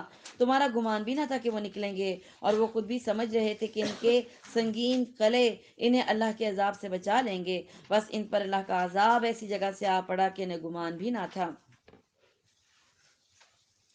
اور ان کے دلوں میں اللہ نے روب ڈال دیا تھا اور وہ اپنے گھروں کو اپنے ہاتھوں اجاڑ رہے تھے اور مسلمانوں کے ہاتھوں برباد کر رہے تھے۔ پس اے آنکھوں والو، عبرت حاصل کرو، اور اللہ تعالیٰ نے ان پر جلا وطنی کو مقرر نہ کر دیا ہوتا تو یقیناً انہیں دنیا میں ہی عذاب دیا جاتا۔ یہ تینوں قبیلے تھے یہودیوں کے، تو ان کو جلا وطنی کا حکم دے دیا تھا، ان میں سے 2 قبیلوں کو، کہ تم نکل جاؤ یہاں سے۔ لاسٹ والا جو رہ گیا تھا نا، ان کو نکال دیا تھا، کیونکہ انہوں نے غزوے کے ٹائم پہ کیا کیا تھا؟ کافروں کا ساتھ دے دیا تھا، حالانکہ اس وقت انہوں نے حلف اٹھایا ہوا تھا کہ ہم جب باہر سے کوئی دشمن آئے گا تو اللہ کے رسول کا ساتھ دیں گے، تو اپنا معاہدہ انہوں نے توڑ دیا تھا۔ ٹھیک ہے، اور اگر اللہ تعالیٰ نے ان پر جلا وطنی کو مقدر نہ کیا ہوتا تو یقیناً انہیں دنیا میں ہی عذاب دیتا، اور آخرت میں تو اس کے علاوہ آگ کا عذاب ہے ہی ہے ان کے لیے۔ یہ اس لیے کہ انہوں نے اللہ تعالیٰ کی اور اس کے رسول کی مخالفت کی۔ جو بھی اللہ اور اس کے رسول کی مخالفت کرے گا، اللہ تعالیٰ بھی اسے سخت سزا دینے والا ہے۔ تم نے کھجوروں کے درخت کاٹ ڈالے یا جنہیں تم نے ان کی جڑوں پر باقی رہنے دیا، یہ سب اللہ تعالیٰ کے فرمان سے تھا، اور اس لیے بھی کہ فاسقوں کو اللہ تعالیٰ نے رسوا کیا۔ اور ان کا جو مال اللہ تعالیٰ نے تم نے اپنے رسول کے ہاتھ میں ہاتھ لگایا، جس پر نہ تو تم نے اپنے گھوڑے دوڑائے ہیں اور نہ اونٹ، بلکہ اللہ تعالیٰ اپنے رسول کو جس پر چاہے غالب کر دیتا ہے، اور اللہ تعالیٰ ہر چیز پر قادر ہے۔ یہ جو کھجور کے درختوں کا ذکر آیا ہے کہ جڑیں کاٹ دی ہیں، کچھ کی گٹھلیاں نکال دی ہیں، یہ جو باغ لگایا تھا رات بھر نہیں تو نہیں، اس کا میں ان پہ جواب دوں گی۔ ویسے یہ جو ہے نا وہ والا غزوہ ہے جس میں سارے قبیلے اکٹھے ہوئے تھے اور جس میں کہ یہودیوں نے ان کا ساتھ دیا تھا، ٹھیک ہے، تو ان کو وہاں سے جلا وطن کر دیا، تو ان کے وہ باغ کیونکہ قلعوں میں بند تھے، ان کے کھجور کے درخت کاٹ دیے تھے، رسد ختم کر دی تھی، جو ان کی غذائی رسد تھی نا وہ ختم کر دی تھی، تو یہ مجبور ان کو باہر نکلنا پڑا تھا۔ ٹھیک ہے، بستیوں والوں کا جو مال اللہ تعالیٰ تمہارے لڑے بھیڑے بغیر اپنے رسول کے ہاتھ لگائے، وہ اللہ کا اور اس کے رسول کا اور قرابت والوں کا، یتیموں کا، مسکینوں کا اور مسافروں کا ہے، تاکہ تمہارے دولت مندوں کے ہاتھ میں ہی یہ مال گردش نہ کرتا رہ جائے، اور تمہیں جو کچھ رسول دے اس کو لے لو، جس سے روکے اس سے رک جاؤ، اور اللہ سے ڈرتے رہا کرو، یقیناً اللہ تعالیٰ سخت عذاب والا ہے۔ فے کا مال ان مہاجر مسکینوں کے لیے ہے جو اپنے گھروں میں سے اور اپنے مالوں سے نکال دیے گئے تھے۔ غنیمت وہ ہوتی ہے جو جنگ لڑ کے حاصل ہوتی ہے، اور فے کا مال ہوتا ہے جو لڑے بغیر اللہ دے دیتا ہے۔ جیسے یہ دشمن چھوڑ گئے، ٹھیک ہے، لڑائی نہیں ہوئی، کچھ بھی نہیں ہوا، اور وہ چھوڑ گیا، اب یہ مال کس کا تھا؟ یہ مال ان کو دیا گیا جو مہاجرین تھے، جو اپنا مال اور اپنا گھر بار سارا چھوڑ کر آئے تھے۔ اللہ کے فضل اور اس کی رضامندی کے جو طلبگار رہتے ہیں اور اللہ تعالیٰ اور اس کے رسول کی مدد کرتے ہیں، یہی راست باز لوگ ہیں۔ اور ان کے لیے جنہوں نے اس گھر میں یعنی مدینہ میں اور ایمان میں ان سے پہلے جگہ بنا لی ہے، اور اپنی طرف ہجرت کر کے آنے والوں سے محبت کرتے ہیں، اور مہاجرین کو جو کوئی دے دیا جائے اس سے وہ دینے والوں میں کوئی تنگی بھی محسوس نہیں کرتے، بلکہ خود اپنے اوپر انہیں ترجیح دیتے ہیں، اور خود کو کتنی ہی سخت حاجی تو پھر بھی نہیں۔ انصار کی بات ہو رہی ہے کہ وہ مائنڈ نہیں کرتے کہ مہاجرین کو کیوں دے دیا گیا، بلکہ خوش ہوتے ہیں کہ ان کو دیا، ظاہر ہے وہ سب کچھ چھوڑ کے آئے تھے۔ بات یہ کہ جو بھی اپنے نفس سے بخل سے بچایا گیا وہی کامیاب اور بامراد ہو گیا۔ اور ان کے لیے جو ان کے بعد آئیں اور جو کہیں گے کہ اے ہمارے پروردگار ہمیں بخش دے، اور ہمارے ان بھائیوں کو جو بھی ہم سے پہلے ایمان لا چکے ہیں، اور ایمان والوں کے لیے ہمارے دل میں کینہ اور دشمنی نہ ڈال، اے ہمارے رب بے شک تو شفقت اور مہربانی کرنے والا ہے۔ کیا تو نے منافقوں کو نہ دیکھا کہ اپنے اہل کتاب کافر بھائیوں سے کہتے ہیں، اگر تم جلا وطن کیے گئے تو بالضرور ہم بھی تمہارے ساتھ نکل کھڑے ہوں گے، اور تمہارے بارے میں ہم کبھی بھی کسی کی بات نہ مانیں گے، اور اگر تم سے جنگ کی جائے گی تو بخدا ہم تمہاری مدد کریں گے، لیکن اللہ تعالیٰ گواہی دیتا ہے کہ یہ قطعاً جھوٹے ہیں۔ اگر وہ جلا وطن کیے گئے تو یہ ان کے ساتھ نہ جائیں گے، اور اگر ان سے جنگ کی گئی تو یہ ان کی مدد بھی نہ کریں گے، اور اگر بالفرض مدد آ بھی پڑے گی تو پیٹ پھیر کر بھاگ کھڑے ہوں گے، پھر مدد نہ کیے جائیں گے۔ مسلمانوں یقین مانو کہ تمہاری ہیبت ان کے دلوں میں بنسبت اللہ کی ہیبت کے بہت زیادہ ہے، یہ اس لیے کہ یہ نا سمجھ لوگ ہیں۔ یہ سب مل کر بھی تم سے لڑ نہیں سکتے۔ ہاں یہ اور بات ہے کہ یہ قلعہ بند مقامات میں ہوں یا دیواروں کی آڑ میں ہوں، ان کی لڑائی تو ان میں آپس میں ہی بہت سخت ہے، وہ آپ انہیں متحد سمجھ رہے ہیں، لیکن ان کے دل دراصل ایک دوسرے سے جدا ہیں، اس لیے کہ یہ بے عقل لوگ ہیں۔ ان لوگوں کی طرح جو ان سے کچھ پہلے ہی گزرے ہیں، جنہوں نے اپنے کام کا وبال چکھ لیا ہے اور جن کے لیے المناک عذاب تیار ہے، شیطان کی طرح کہ اس نے انسان سے کہا کہ کفر کر، اور جب وہ کفر کر چکا تو کہنے لگا میں تو تجھ سے بری ہوں، میں تو اللہ رب العالمین سے ڈرتا ہوں۔ پس دونوں کا انجام یہ ہوا کہ آتش دوزخ میں ہمیشہ کے لیے گئے، اور ظالموں کی یہی سزا ہے۔ اے ایمان والو، اللہ سے ڈرتے رہو، اور ہر شخص دیکھ بھال لے کہ کل قیامت کے واسطے اس نے اعمال کا کیا ذخیرہ بھیجا ہے، اور ہر وقت اللہ سے ڈرتے رہو، بے شک اللہ تمہارے سب اعمال سے باخبر ہے۔ اور تم ان لوگوں کی طرح مت ہو جانا جنہوں نے اللہ کے احکام کو بھلا دیا تو اللہ نے بھی انہیں اپنی جانوں سے غافل کر دیا، اور ایسے ہی نافرمان لوگ ہوتے ہیں۔ اہل نار اور اہل جنت باہم برابر نہیں ہو سکتے، جو اہل جنت ہیں وہی کامیاب ہیں، اور جو اہل نار ہیں وہ ناکام ہیں۔ اگر ہم اس قرآن کو کسی پہاڑ پر اتارتے تو دیکھتا کہ وہ خوف الہی سے پست ہو کر ٹکڑے ٹکڑے ہو جاتا۔ ہم ان مثالوں کو لوگوں کے سامنے بیان کرتے ہیں تاکہ وہ غور و فکر کریں۔ بھاری کلام ہے یہ، اس کو پہاڑ بھی برداشت نہیں کر سکتا تھا۔ نبی کریم صلی اللہ علیہ وآلہ وسلم ایک مرتبہ اونٹنی کے اوپر بیٹھے تھے، اور اللہ کی وحی آئی، فرشتے وحی لے کر آئے تو وہ اونٹنی نیچے بیٹھ گئی، اس کی ٹانگیں کانپنے لگی، وہ حالانکہ آپ کو پتہ ہے اونٹنی کتنا وزن اٹھا کے چلتی ہے، لیکن آیتوں کا بوجھ برداشت نہیں کر سکی اور نیچے بیٹھ گئی۔ ٹھیک، پہاڑوں پر پیش کیا جاتا تو یہ ٹکڑے ٹکڑے ہو جاتے۔ ٹھیک، لیکن اللہ تعالیٰ نے انسان کو ہمت دی، طاقت دی کہ وہ اس کو سہارتا ہے، حفظ کرتا ہے، اس کو پڑھتا ہے، اس پہ عمل کرتا ہے۔ وہی اللہ ہے جس کے سوا کوئی معبود نہیں، چھپے کھلے کا جاننے والا، مہربان اور رحم کرنے والا۔ وہی اللہ ہے جس کے سوا کوئی معبود نہیں، وہ نہایت پاک ہے سب عیبوں سے، صاف، امن والا، نگہبان، غالب، زوراور، بڑائی والا، پاک ہے اللہ ان سب چیزوں سے جنہیں یہ اس کا شریک بناتے ہیں۔ وہی اللہ پیدا کرنے والا اور وجود بخشنے والا ہے، صورت بنانے والا ہے، اسی کے لیے نہایت اچھے نام ہیں۔ ہر چیز خواہ وہ آسمانوں میں ہے خاص زمین میں ہو اس کی پاکی بیان کرتی ہے، اور وہی غالب اور حکمت والا ہے۔ سورہ ممتحنہ، یہ بھی مدینہ میں نازل ہوئی ہے، اور اس میں 13 آیتیں ہیں اور 2 رکوع ہیں۔ بسم اللہ الرحمن الرحیم۔ اے وہ لوگو جو ایمان لائے ہو، میرے اور خود اپنے دشمنوں کو اپنا دوست نہ بناؤ۔ تم تو دوستی سے ان کی طرف پیغام بھیجتے ہو، اور وہ اس حق کے ساتھ جو تمہارے پاس آ چکا ہے کفر کرتے ہیں۔ پیغمبر کو اور خود تمہیں بھی محض اس وجہ سے جلا وطن کرتے ہیں کہ تم اپنے رب پر ایمان رکھتے ہو۔ اگر تم میری راہ میں جہاد کے لیے اور میری رضامندی کی طلب میں نکلتے ہو تو ان سے دوستیاں نہ کرو۔ تم ان کے پاس محبت کا پیغام پوشیدہ پوشیدہ بھیجتے ہو، اور مجھے معلوم ہے کہ جو تم نے چھپایا، اور وہ بھی معلوم ہے جو تم نے ظاہر کیا۔ تم میں سے جو بھی یہ کام کرے گا یقیناً وہ راہ راست سے بہک جائے گا۔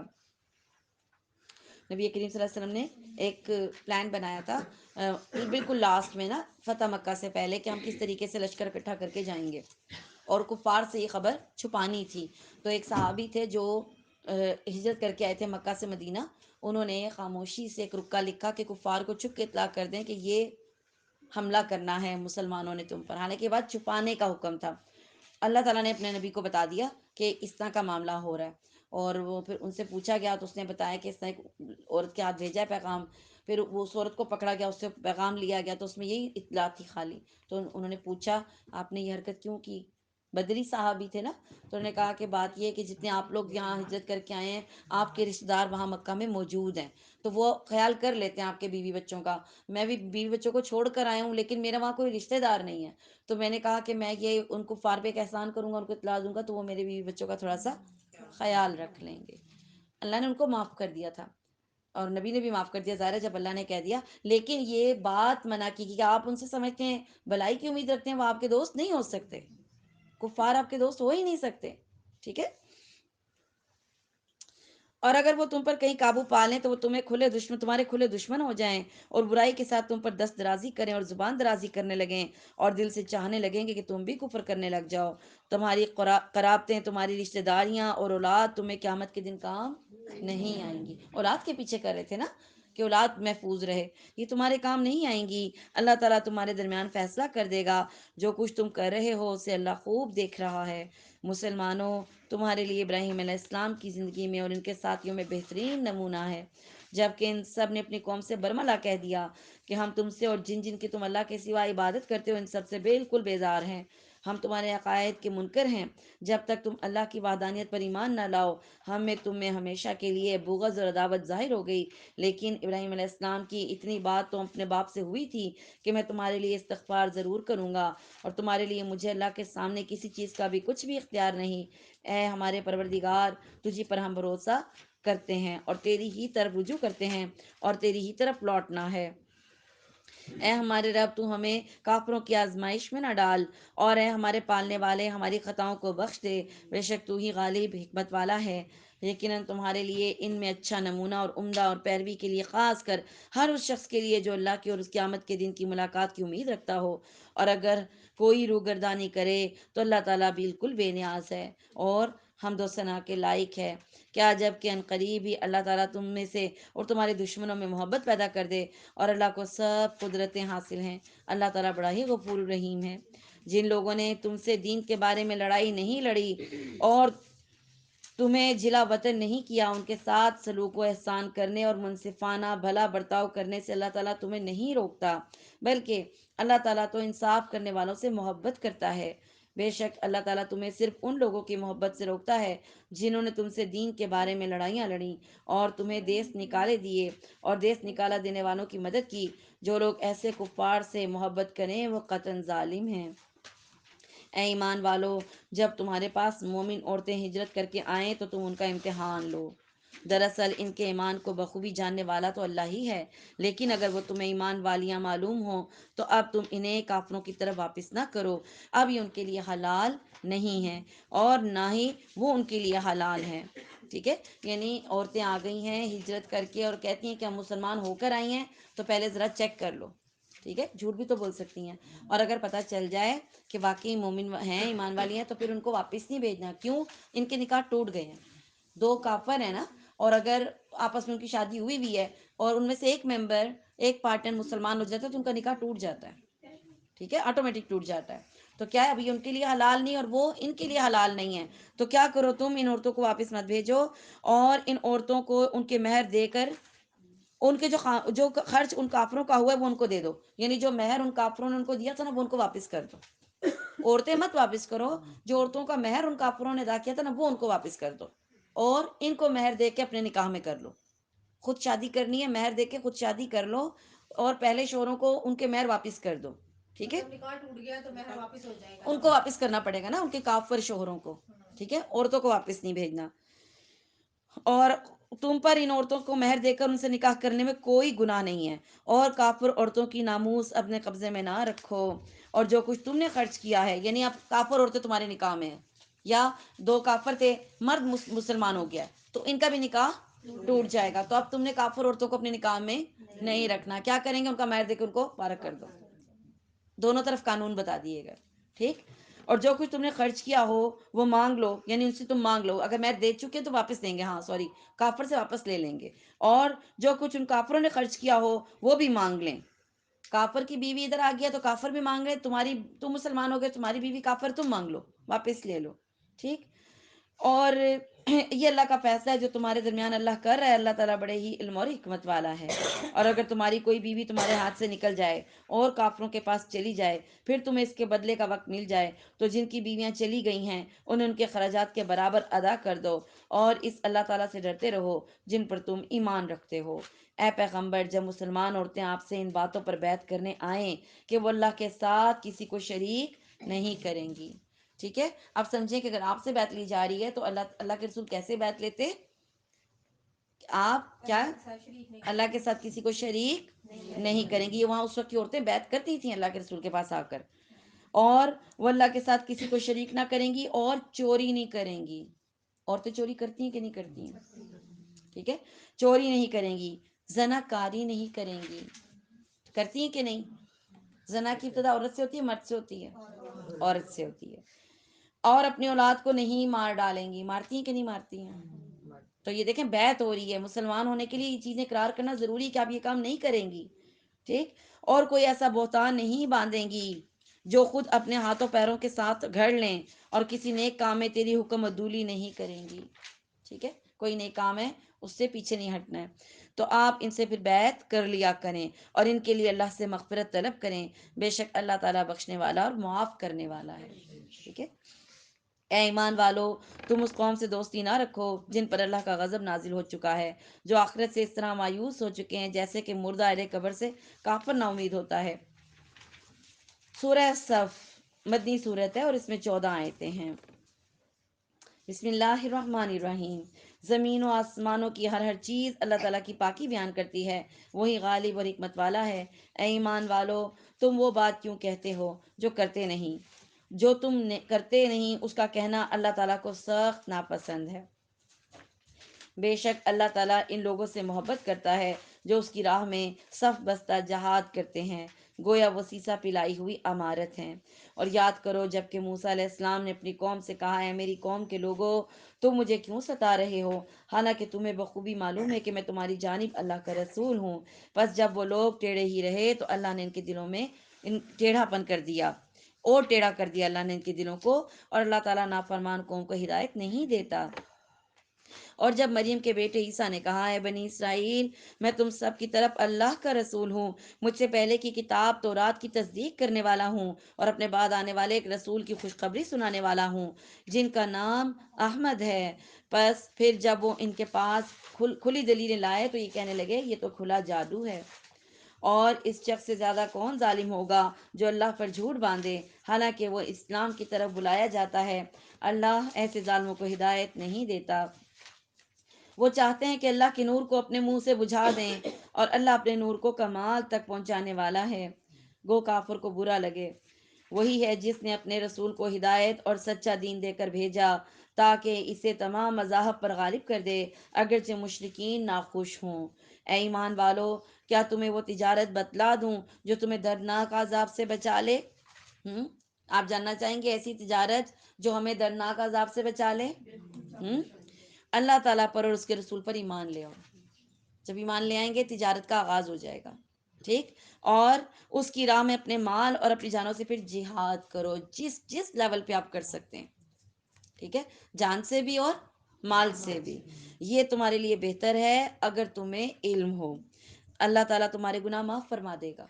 اس کا رزلٹ کیا نکلے گا؟ اللہ ہمارے گناہوں کو معاف کر دے گا اور تمہیں ان جنتوں میں پہنچائے گا جس کے نیچے نہریں جاری ہیں، اور صاف ستھرے گھروں میں جو جنت عدن میں ہوں گے، اور یہ بہت بڑی کامیابی ہے. جنت عدن وہ جنت ہے جس کو اللہ نے اپنے ہاتھوں سے بنایا. اس جنت میں اللہ لے جائے گا. ٹھیک ہے. اور تمہیں ایک دوسری نعمت بھی دے گا جسے تم چاہتے ہو، وہ اللہ کی مدد اور جلد فتح یابی ہے. اور ایمان والوں کو خوشخبری دے دو، اے ایمان والو تم اللہ کے مددگار بن جاؤ. کیسے بنیں گے اللہ کے مددگار؟ ہم اللہ کے مددگار کیسے بنیں گے؟ اسٹرگل کریں گے اللہ کے دین کے، اللہ کے کلمے کو بلند کرنے کے لیے. ٹھیک ہے. جس طرح مریم کے بیٹے عیسیٰ نے حواریوں سے فرمایا کون ہے اللہ کی راہ میں میرا مددگار؟ حواریوں نے کہا ہم اللہ کی راہ میں مددگار ہیں. بس بنی اسرائیل میں سے ایک جماعت تو ایمان لائی اور ایک جماعت نے کفر کیا، تو ہم نے مومنوں کی ان کے دشمنوں کے مقابلے میں مدد کی، بس وہ غالب آ گئے. سورہ جمعہ یہ مدنی صورت ہے اور اس میں 11 آیتیں ہیں. بسم اللہ الرحمن الرحیم. ساری چیزیں جو آسمان اور زمین میں ہیں اللہ تعالیٰ کی پاکی بیان کرتی ہیں.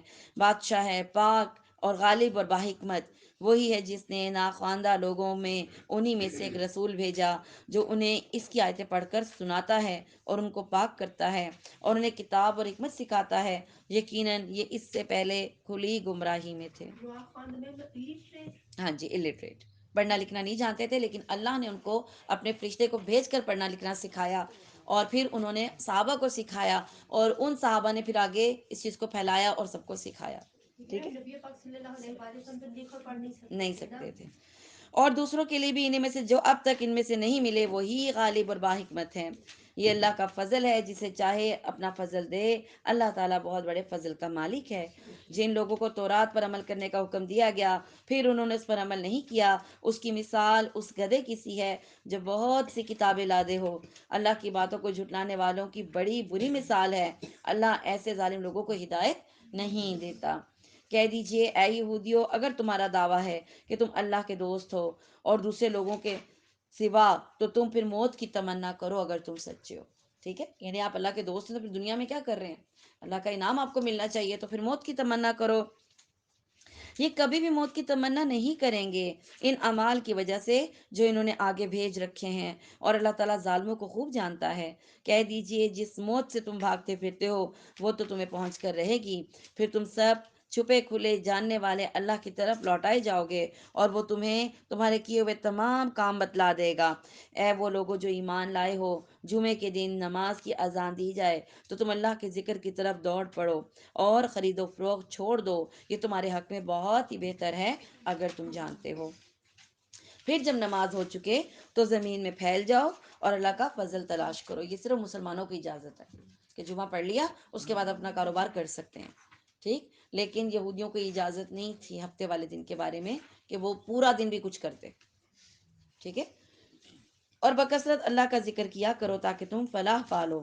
اور جب کبھی کوئی سودا بکتا دیکھیں تو کوئی یا کوئی تماشا نظر آ جائے تو اس کی طرف دوڑ پڑتے ہیں، آپ کو کھڑا ہی چھوڑ دیتے ہیں.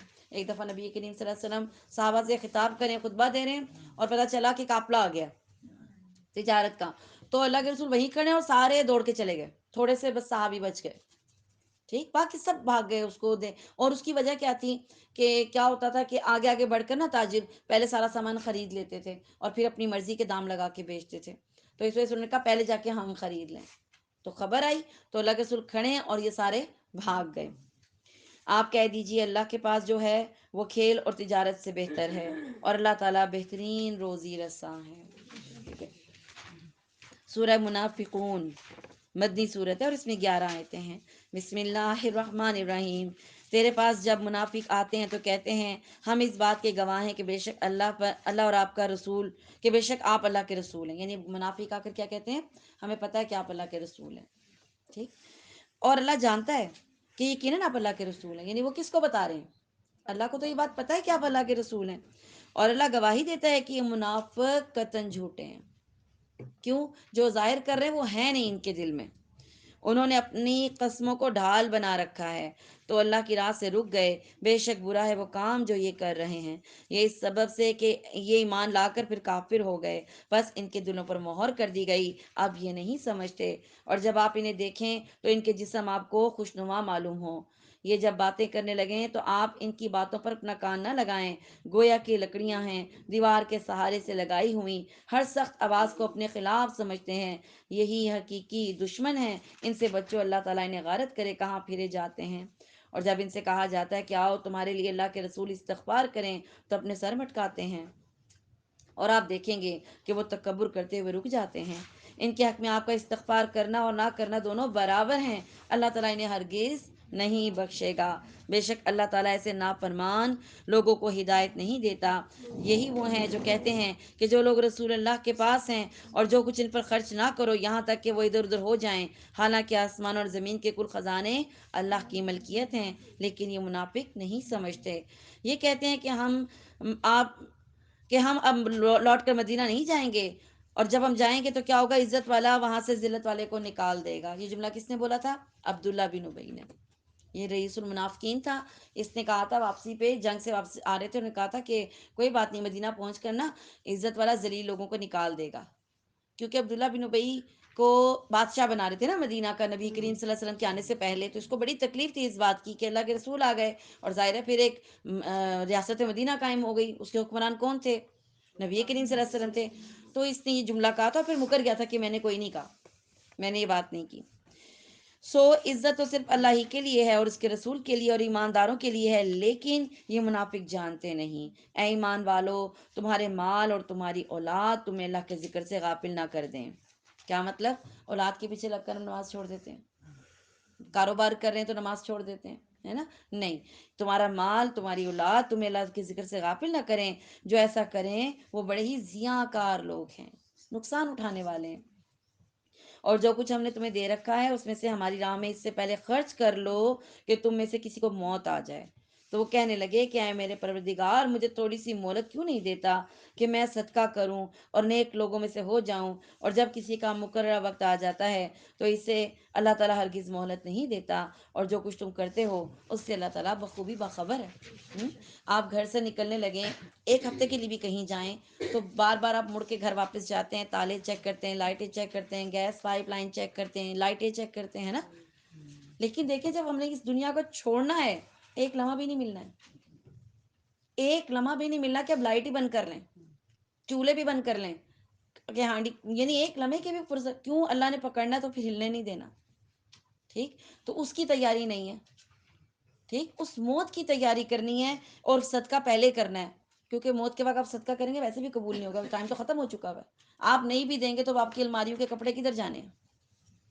ظاہر ہے پیچھے رہ جانے والے سب بٹ جائے گا نا، ٹھیک؟ تو یہ صدقہ زندگی میں کرنا ہی بہتر ہے، اپنی زندگی میں کریں، وصیتیں بھی زندگی میں لکھ لیں اور صدقے بھی زندگی میں کر لیں، ٹھیک ہے؟ یہ جو فوت ہونے سورہ تغابن مدنی صورت ہے اور اس میں 18 آیتیں ہیں اور 2 رکوع ہیں۔ بسم اللہ الرحمن الرحیم۔ تمام چیزیں جو آسمان اور زمین میں ہیں اللہ تعالیٰ کی پاکی بیان کرتی ہیں، اسی کی سلطنت ہے اور اسی کی تعریف ہے، اور وہ ہر چیز پر قادر ہے۔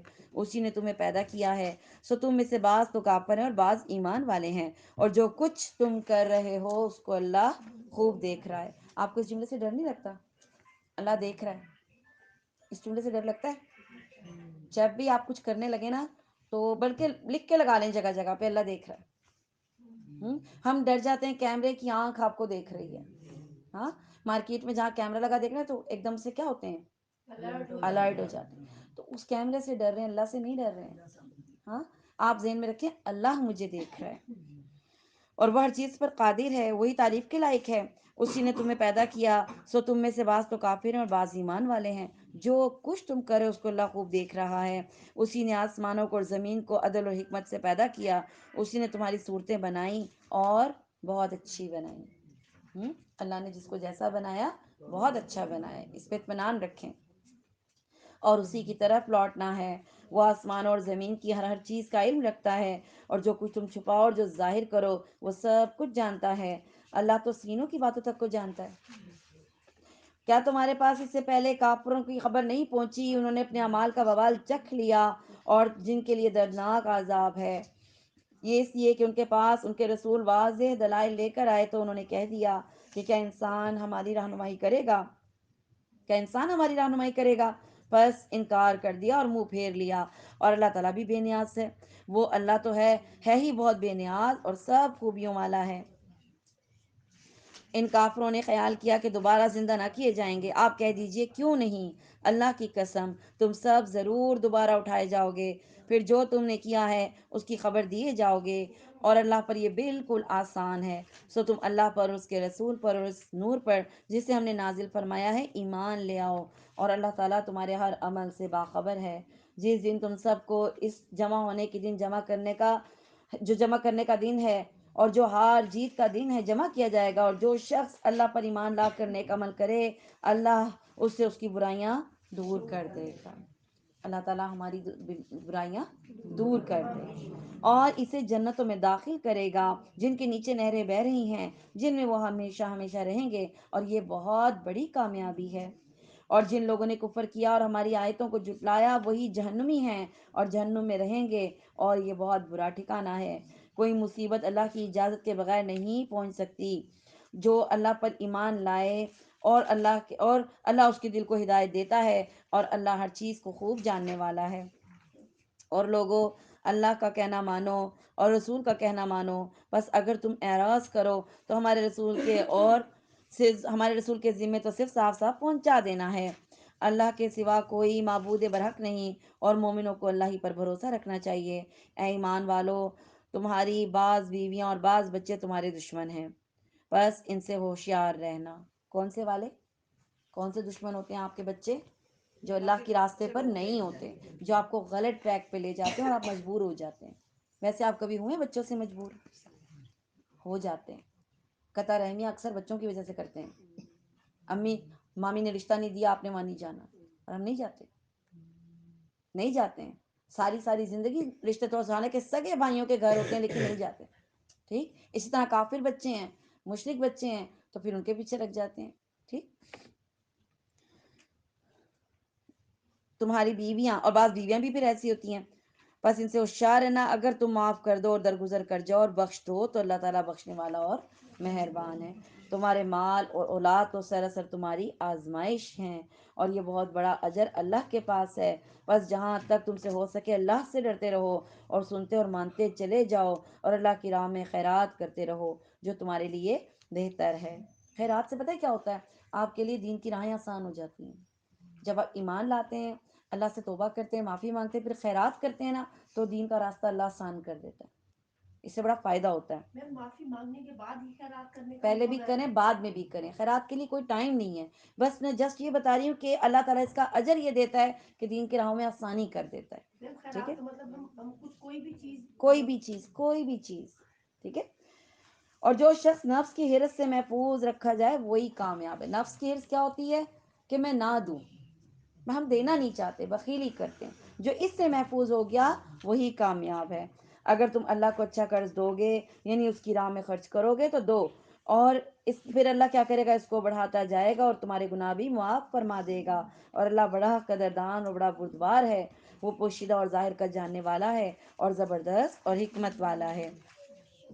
سورہ طلاق مدنی صورت ہے اور اس میں 12 آیتیں ہیں. بسم اللہ الرحمن الرحیم. اے نبی، اپنی امت سے کہو کہ جب تم اپنی بیویوں کو طلاق دینا چاہو تو ان کی عدت کے دنوں کے آغاز میں انہیں طلاق دو، اور پھر عدت کا حساب رکھو. جب پاکی کی حالت میں ہو ان حالات میں طلاق دینی چاہیے، ڈیٹس میں نہیں دینی چاہیے. اور پھر اس کا حساب رکھیں، پہلا طہر دوسرا طہر. کیونکہ آپ ایک دفعہ طلاق دے کے چپ کر جاتے ہیں، ایک طہر گزر جاتا ہے، دوسرا طہر آتا ہے، آٹومیٹک دوسری طلاق ہو جاتی ہے. اور جب 90 ڈیز پورے ہوتے ہیں تو پھر تیسری طلاق بھی پوری ہو جاتی ہے. ٹھیک ہے. چاہے وہ کہے یا نہ چاہے وہ کہے نہ کہ آپ نے ٹائم گزار دیا، رجوع نہیں کیا نا، تو آٹومیٹک طلاق ہو جاتی ہے. 90 ڈیز بہت ہوتے ہیں رجوع کرنے کے لیے. کتنا بڑا جھگڑا ہے کہ آپ کا غصہ ہی نہیں ختم ہو رہا، 90 دن تک نہیں غصہ آپ کا ختم ہوا. ٹھیک. مطلب ایک دفعہ شوہر نے کہہ دیا بیوی اور سے، ٹائم گزار دیا، اور اس کے بعد وہ کہہ کے اور بھول گئے یا نہیں دوبارہ سے بھول نہیں بات گئے، کی. رجوع نہیں کیا. اچھا. رجوع نہیں کیا، بھول کیوں گئے؟ اب پتہ ہے طلاق دی ہوئی ہے تو بیوی کو ہاتھ نہیں لگا سکتے. کہتے ہیں جب تک کانوں میں آواز نہیں پڑے گی، کانوں میں ٹھیک کہہ نہیں دیا نا، ہوگا. طلاق دے دی. طلاق دینے کے بعد بیوی اسی گھر میں رہے گی. ایک طہر گزرے گا، رجوع نہیں کیا، دوسرا طہر گزر گیا، رجوع نہیں کیا، ایون وہ تیسرا بھی ٹائم گزر گیا، 90 ڈیز پورے ہو گئے، آٹومیٹک طلاق ہو جائے گی. ٹھیک. پھر اس کو عورت کو وہ گھر چھوڑنا پڑے گا. اور اس کا پھر حساب رکھو. اللہ نے جو تمہارا پروردگار ہے اس سے ڈرتے رہو، ورنہ تم انہیں ان کے گھر، اور نہ ہی تم ان کو ان کے گھروں سے نکالو اور نہ ہی وہ خود نکلیں. طلاق کے بعد گھر سے نہیں نکلنا ہوتا. ہمارے یہاں کیا ہوتا ہے، 3 دفعہ کہتے ہیں طلاق طلاق طلاق، اور عورت گھر چھوڑ کے چلی جاتی ہے، اس کو نکال بھی دیا جاتا ہے کبھی. ٹھیک ہے، تو شریعت میں طلاق دینے کا طریقہ کیا ہے؟ ایک تو آپ نے طہر کی حالت میں طلاق دینی ہے، پھر اس کا حساب رکھنا ہے. لیکن آپ طلاق دے رہے ہیں، ایک رشتہ توڑ رہے ہیں اور اس کی ٹائم پیریڈ دیا جا رہا ہے، اس کا طریقہ بتایا جا رہا ہے آپ کو. پھر اگر وہ 1 مہینے میں رجوع کر لیتا ہے، ٹھیک ہے، ختم ہوگی بات، صلح ہو گئی. لیکن ساری زندگی کے لیے ایک طلاق ہو چکی ہوئی ہے. اگر 10 سال بعد پھر جھگڑا ہوتا ہے، اب جو وہ طلاق دے گا وہ دوسری کاؤنٹ ہوگی. پہلا چانس آپ مس کر چکے ہیں، دے چکے ہیں. دوسری طلاق ہو گئی، رجوع کا حق ہے. رجوع کر لیا، اٹس اوکے، دوبارہ ویسے ہی رہیں گے. 10 20 سال پھر گزر گئے، پھر طلاق دے دی، تو یہ تیسری طلاق ہوگی، جس کے بعد رجوع کا حق ختم ہو جائے گا. ٹھیک ہے ساری لائف میں جی. ساری لائف میں 3 چانسز ہوتے ہیں، جو ہم ایک دم کہتے ہیں کہ طلاق طلاق طلاق ختم ہو گئی. یہ 3 چانسز ہوتے ہیں آپ کے پاس، ایک وقت میں ایک ہی واقع ہوگی. ایک ہی ہوگی. ٹھیک ہے، اور توہر کا مطلب منتھلی سائیکل سائیکل ہے. تو جن کا منتھلی سائیکل نہیں جاری ہو رہا، کسی وجہ سے رک گیا، جیسے بیبیز کی ڈلیوری ہوتی ہے تو 1 2 سال نہیں آتے ہیں، تو پھر اس کو ٹائمنگ تو 90 دن رہیں گے نا. اچھا، توہر کی ٹائمنگ تو وہی رہے گی نا. توہر کی شرط نہیں ہے، ہاں چاہے جی، ڈیٹ آتی ہے یا نہیں ہاں آتی ہے، وہ 90 الگ days سسٹم ہے نا، میں وہ تو وہ واقع اسپیشل ہو کیس گئی. ہو جائے گا نا. یہ تو طریقہ بتایا جا رہا ہے کہ آپ نے دینی کس طرح ہے طلاق. ٹھیک ہے. میں بھی یہ اور فتویٰ کیسے دے سکتے ہیں کہ نہیں جی وہ تو اس کی ڈیٹ ہی نہیں آئی تھی، بیبی ڈلیور ہوا تھا تو لوگ تو طلاق اس ہی چیز نہیں کی ملی. پرواہ نہیں کرتے. تو اللہ نے بتایا لوگ دیتے کب ہیں، ہر حالت میں دے دیتے ہیں طلاق. لوگ کب پرواہ کرتے ہیں؟ پریگنینسیوں میں دے دیتے ہیں لوگ. تو یہ تو کسی کو مسئلہ پتہ ہی نہیں ہے کہ کیسے دینی ہے. وہ تو 1 کروڑ دفعہ طلاق دے کے فارغ ہو جاتے ہیں. تو پھر تو وہ واپس چلی گئی تو وہ غلط ہے. تو غلط ہے. کیوں گئی؟ عدت کے دن گھر کے ادھر شور کے گھر میں پورے رجوع کیسے کرے گا جب بیوی چلی گئی وہاں سے؟ میکے چلی گئی، کو میکے میں رجوع کرنے دے گا؟ وہ تو آپ کا فون بھی پکڑ لیتے ہیں، شور کی کال بھی نہیں اٹھانے دیتے. اب ہماری عزت کی بات آ گئی، ہماری ناک کٹ جائے گی، ہماری پگڑی، وہ پیروں پہ دوپٹے، تو یہ کام شروع ہو جاتے ہیں. پھر تو شریعت میں جو طریقہ ہے نا، اسی میں آپ کا بھلا ہوتا ہے. ٹھیک ہے. جب آپ جرگے بلاتے ہیں تو تباہی لگ جاتی ہے. ان کو ان کے گھروں سے نہ ہی نکالو اور نہ ہی وہ خود نکلیں. ہاں یہ اور بات ہے کہ وہ کھلی برائی کر بیٹھیں، پھر وہ لعان ہو جاتا ہے، جو میں نے آپ کو بتایا تھا کہ کھلی برائی کر بیٹھی، بدکاری کر دی، وہ تو معاملہ ہی اور ہوتا ہے. یہ اللہ کی مقرر کردہ حدیں ہیں. اللہ تعالیٰ کی حدوں سے آگے جو لوگ بڑھ جائیں، اس نے یقیناً اپنے اوپر پھر ظلم کیا. اب کیا ہے کہ اگر آپ یہ باتیں فالو نہیں کرتے تو پھر آپ اپنے پر ظلم کرتے ہیں. 3 طلاقیں دے دیں، عورت گھر چلی گئی، رجوع کا ٹائم نکال دیا، اب حلالہ کے طریقے ڈھونڈتے ہیں. ظلم کرتے ہیں کہ نہیں کرتے؟ حلالہ کیا ہے؟ پھر آپ ایک بندہ ڈھونڈتے ہیں، پھر اس کا نکاح جھوٹ موٹ، اللہ کے سامنے جھوٹ موٹ اس کا نکاح ہوتا ہے. پھر ایک دن کے لیے وہ اس کے صحبت میں رہتی ہے، پھر وہ اگلے دن اس کو طلاق دیتا ہے، پھر یہ شور کے لیے حلال کرتے ہیں. ایسا کہاں تھا؟ کرتے ہیں کہ نہیں کرتے؟ اس عورت کی ذہنی کیفیت سوچیں، کس قدر وہ اذیت سے گزرتی ہے. پھر وہ پہلے شوہر کے پاس جب واپس آتی ہے تو کیا پہلی جیسی کنڈیشن رہتی ہے؟ آپ تو ایک بندے کو نفسیاتی مریض بنا رہے ہیں. حلالہ یہ تھا، ایک عورت کی طلاق ہو گئی، اس نے کہیں اور شادی بھی کر لی، عدت پوری ہو گئی، وہاں رہتی رہی. اتفاق ایسا ہوا کہ اس شخص کا ایکسیڈنٹ ہو گیا، وہ مر گیا، یا اتفاق ایسا ہوا کہ نہیں بنی، وہاں پہ بھی گزارا کر کے دیکھ لیا نہیں بن رہی ہے کسی بھی وجہ سے، وہ بھی طلاق دے دیتا ہے. پہلے شوہر کو پتہ چلتا ہے بیچاری میرے پاس بھی نہ بسی، بیچاری دوسری جگہ بھی نہ بسی، چلو میں ہی بلا لیتا ہوں، تو نکاح کر سکتا ہے. یہ ہوتا ہے حلالہ. نبی کریم صلی اللہ علیہ وآلہ وسلم نے فرمایا جو کسی کے لیے حلالہ کرتا ہے جان بوجھ کر، وہ کرائے کا سانڈ ہوتا ہے. کئی ملکوں میں حلالہ سینٹر بنے ہوئے حرام ہے، حرام ہے. یہ نوبت تب آتی ہے جب آپ شریعت کو فالو نہیں کرتے ہیں. جب آپ کو طلاق دینے کا طریقہ، نکاح کا طریقہ پتہ ہے؟ نکاح کا طریقہ پتہ ہے کہ نہیں؟ ایسے تھوڑی ہو جاتا ہے لڑکا لڑکی بیٹھے نکاح کر لیا. گواہ ہوتے ہیں، عالم ہوتے ہیں جو نکاح پڑھاتے ہیں، گواہان کے سائن ہوتے ہیں، اس کے بعد مہر مقرر کیا جاتا ہے. اصول ہے کہ نہیں ہے؟ اسی طرح طلاق کے بھی اصول ہیں. ٹھیک ہے. اگر 3 طلاقیں ہو گئیں، 90 days گزر گئے، لڑکی آزاد ہے لیکن نئی شادی کی اس نے، ٹھیک ہے، نئی شادی کی. اب یہ ایک اور طریقہ بتا رہی ہوں. اس میں شوہر کو پھر خیال آتا ہے کہ غلطی ہو گئی، بہت بڑی مسٹیک ہو گئی میرے سے. اب وہ اگر اس عورت سے دوبارہ نکاح کرنا چاہتا ہے تو کر سکتا ہے نئے مہر پہ, یہ بھی اجازت ہے. آفٹر 90 ڈیز 3 طلاقیں ہو گئی نا, لیکن دی تو اس نے ایک تھی نا, اور 90 ڈیز کا ٹائم پیریڈ گزر گیا, دی ایک تھی, ٹھیک. تو لائف ٹائم کی اس نے ایک اچیومنٹ کی تھی نا, صرف ایک, یعنی اس کو obtain کیا تھا چانس کو, اس کے پاس رجوع کا حق تھا, دوسری طلاق نہیں دی. لیکن 90 ڈیز گزر گئے, طلاقیں تو ہو گئیں, عورت آزاد ہو گئی, اس نے شادی نہیں کی. اب پتہ چلتا ہے کہ اس کی شادی نہیں ہوئی, اور اس کو احساس ہوتا ہے کہ میں نے غلط کیا.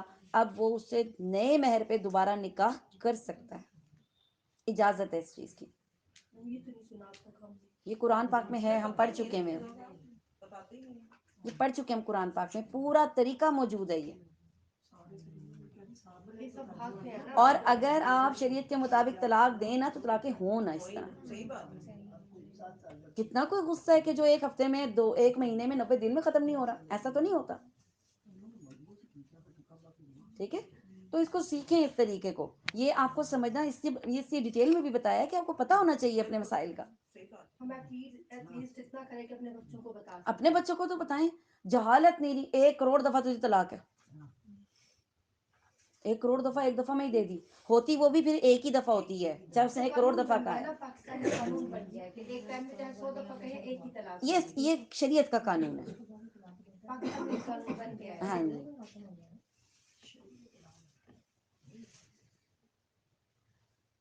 جی باجی آپ نے بتایا نا کہ وہ پھر دوبارہ نکاح کرے, وہ ختم ہو گئی, جو اس کی پہلی طلاق کی جو عدت تھی سب کچھ ہو گیا, دوبارہ جی نکاح کیا, مہر نیا ہوا, جی, تو پھر اس کے بعد وہ طلاق دے گا تو وہ نئے سرے سے اس کی تینوں طلاقیں گنی جائیں گی یا پچھلی والی کاؤنٹ ہوگی؟ میرے خیال میں دوبارہ دے گا, یہ تو بھی نوبت ہی نہیں آئے گی, کیونکہ اب دوبارہ وہ کر رہا ہے شادی, کیوں کرے گا؟ مطلب ایک مثال کے طور پر نہیں, اب نیا نکاح ہو گیا. میں دیکھیں اتنا تو جہاں تک ہے وہاں تک بتاؤں گی, یہ تو آگے فتاوا پہ چل جائے گی نا بات, یہ پھر مفتی حضرات بتائیں گے. ہم قرآن کی بات جہاں تک ہے میں وہاں تک بتاؤں گی, اور میرے خیال میں ایسا چانس آئے گا نہیں, کیونکہ دیکھیں آپ خود سوچیں نا, دوبارہ کر کے بہت کچھ سوچ کے ہی دوبارہ کیا ہوگا دونوں نے.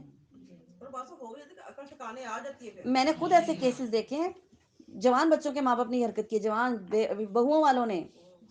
ابھی ریسنٹ میں نے خود یہ کیس دیکھا ہے کہ 3 طلاقیں دے دی, 90 ڈیز پورے کر دیے, وہ چلی گئیں, اور پھر دوبارہ نکاح کیا انہوں نے.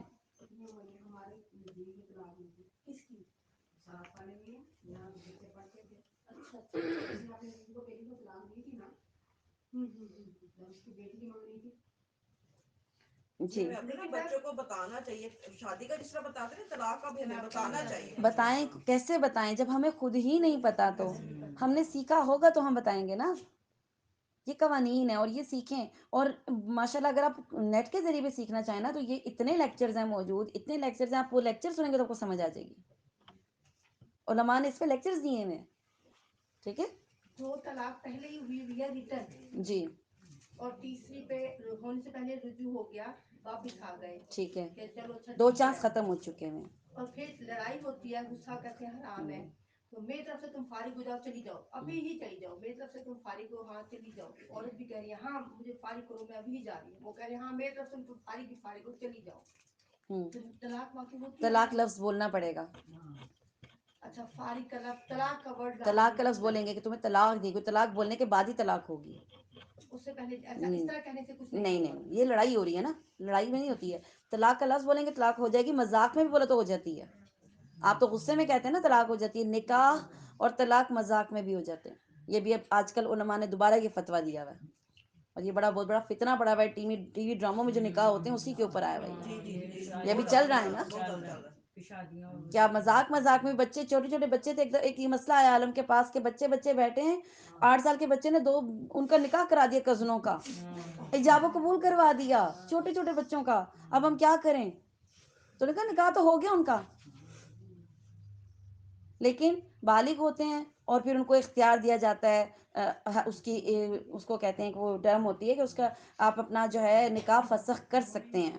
کیونکہ اگر نابالغ عمر میں کسی بچی کا نکاح ہوا اور وہ اللہ کے رسول کے پاس آئی, اس نے کہا اللہ کے رسول میرے لیے کوئی قانون ہے, 55 میں نکاح کیا میرے باپ نے میرا, مجھے نہیں پتا تھا. اللہ کے رسول کا تجھے اختیار ہے, چاہے ختم کر دے چاہے اس کو قائم رکھ. اس نے کہا میں ختم نہیں کرنا چاہتی, میرے باپ کا تھا, اجازت تھی اس کی, لیکن میں اپنا حق پوچھنے آئی ہوں کہ کیا میرا کوئی رائٹ ہے. ٹھیک ہے، تو مذاق میں بھی یہ کام نہیں ہوتا. یہ تو آج کل تو مذاق بنا ہے مردوں نے، طلاق دے دی اور پھر رجوع کر لیا، پھر طلاق دے دی، دن میں 100 دفعہ دے رہے ہیں، 100 دفعہ رجوع کر رہے ہیں. ٹھیک ہے، یہ مذاق بنایا ہوا ہے. جو اللہ کی حد سے آگے بڑھ جائے اس نے یقیناً اپنے آپ پر ظلم کیا. تم نہیں جانتے شاید اس کے بعد اللہ تعالیٰ کوئی نئی بات پیدا کر دے. بس جب یہ عورتیں اپنی عدت پوری کرنے کے قریب پہنچ جائیں تو انہیں یا تو باقاعدہ قاعدے کے مطابق اپنے نکاح میں رہنے دو، یا پھر دستور کے مطابق انہیں الگ کر دو. وہ آپس میں دو عادل شخصوں کو گواہ کر لو اور اللہ کی رضامندی کے لیے ٹھیک ٹھیک گواہی دو. یہی ہے جس کی نصیحت کی جاتی ہے جو اللہ پر اور قیامت کے دن پر ایمان رکھتا ہو. جو شخص اللہ سے ڈرتا ہے اللہ تعالیٰ اس کے لیے چھٹکارے کی شکل نکال دیتا ہے. میاں بیوی میں سے ایک نیک ہے، بیوی نیک ہے چلیں، اور شوہر خراب ہے، تو اجازت ہے کہ وہ اگر نہیں بچ سکتی، اس کی ایمان کو یعنی خطرہ ہے، یا اس کے اسلام کو خطرہ ہے، اس کی وہ اللہ کی ناراضگی کا خطرہ ہے، تو طلاق لے سکتی ہے. یہ نہیں اللہ نے کہا جیسے ہمارے یہاں ہے کہ یہاں سے تیری ڈولی گئی ہے، یہاں سے تیرا جنازہ نکلے گا. یہ اسلام کا قانون نہیں ہے، اسلام یہ نہیں کہتا. ٹھیک ہے، اگر آپ کی نہیں بن رہی ہے کچھ بھی وجہ ہے، لیکن جینون ریزن ہونا چاہیے. یہ بھی یاد رکھیں، بلا وجہ طلاق طلب کرنے والی عورت جنت کی خوشبو بھی نہیں پائے گی. یہ بھی یاد رکھیں. عورتیں کہتی ہیں ہمارا رائٹ ہے، ہم طلاق لیتے ہیں. اور اتنا ان کے دماغوں میں آ گیا. میری کلاس میں ایک لڑکی تھی 14 سال کی لڑکی، اور وہ ایک مسئلہ پوچھ رہی ہیں کہ باجی اگر کسی لڑکی کی زبردستی شادی ہو جائے تو وہ اپنے اگر اس شوہر سے جس کے ساتھ وہ رہنا نہیں چاہتی وہ زہر دے دے اور بعد میں توبہ کر لے تو کوئی چانس ہے؟ دماغ خراب کیا ہوا ہے ڈراموں نے، ان ڈراموں نے دماغ خراب کیا ہوا ہے. اور 14 سال کی لڑکی، اور جس کی شادی وہ 15 سال کی ہے. یہ اس کی بہن مسئلہ پوچھ رہی ہے میرے سے کہ اپنی باجی سے مسئلہ پوچھ کے آنا. آپ ایج دیکھیں، وہ ماں باپ نے زبردستی پکڑ کے کر دی. وہ لڑکا اس کو پسند نہیں تھا. ماں باپ بھی زیادتی کرتے ہیں. زبردستی کا نکاح نہیں ہوتا، یہ بھی میں بتا دوں. گن پوائنٹ پہ جو نکاح ہوتے ہیں نا وہ نکاح نہیں ہوتے. یہ لوگوں نے ویسی بات بنائی ہوئی ہے کہ گن پوائنٹ پہ نکاح کروا دیتے. زبردستی نکاح ہوتا ہی نہیں. میم ڈرامے اتنی بری چیز ہیں جب تو ان میں بھی اینڈ میں مورل لیسن ہوتا ہے کہ جتنا برا کیا ہوتا ہے اس کے لیے اس کو برا اس کو مل رہا ہوتا ہے، اس کا نا ریوارڈ آخر میں ملتا ضرور ہے. ساس ہو بہو ہو کوئی بھی بات ہو. یہ ہے کہ جو چیز ہے ہی غلط، جس کا آغاز غلط ہے، 13 قصے دیکھیں گے تو ریوارڈ ملے گا نا. پہلے جو عورتیں سیکھ گئیں، پہلے آپ جو سیکھ رہے ہیں گند، جو تباہی سیکھ رہے ہیں، اور پھر اب جیسے علماء نے فتویٰ دے دیا کہ آپ جھوٹ موٹ کا نکاح کریں، وہ نکاح ہو گیا ہے. آپ پورا سین دکھاتے ہیں، مولوی صاحب بیٹھے ہیں، آپ سائن کرواتے ہیں، حجاب قبول کرتے ہیں. اسی وجہ سے فتویٰ لگا ہے.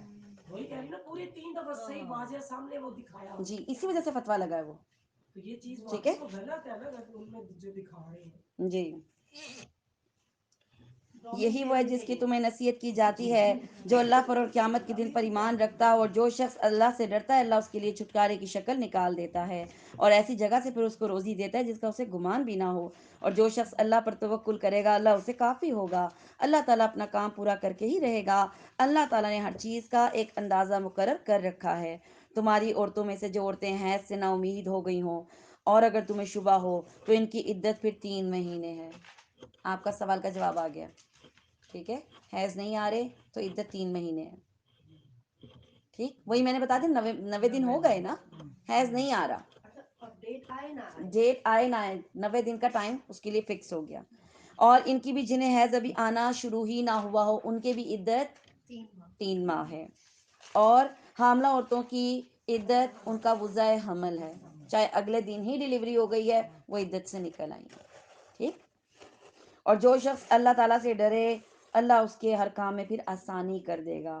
یہ اللہ کا حکم ہے جو اس نے تمہاری طرف اتارا ہے. جو شخص اللہ سے ڈرے گا اللہ اس کے گناہ مٹا دے گا اور اسے بہت بڑا بھاری اجر دے گا.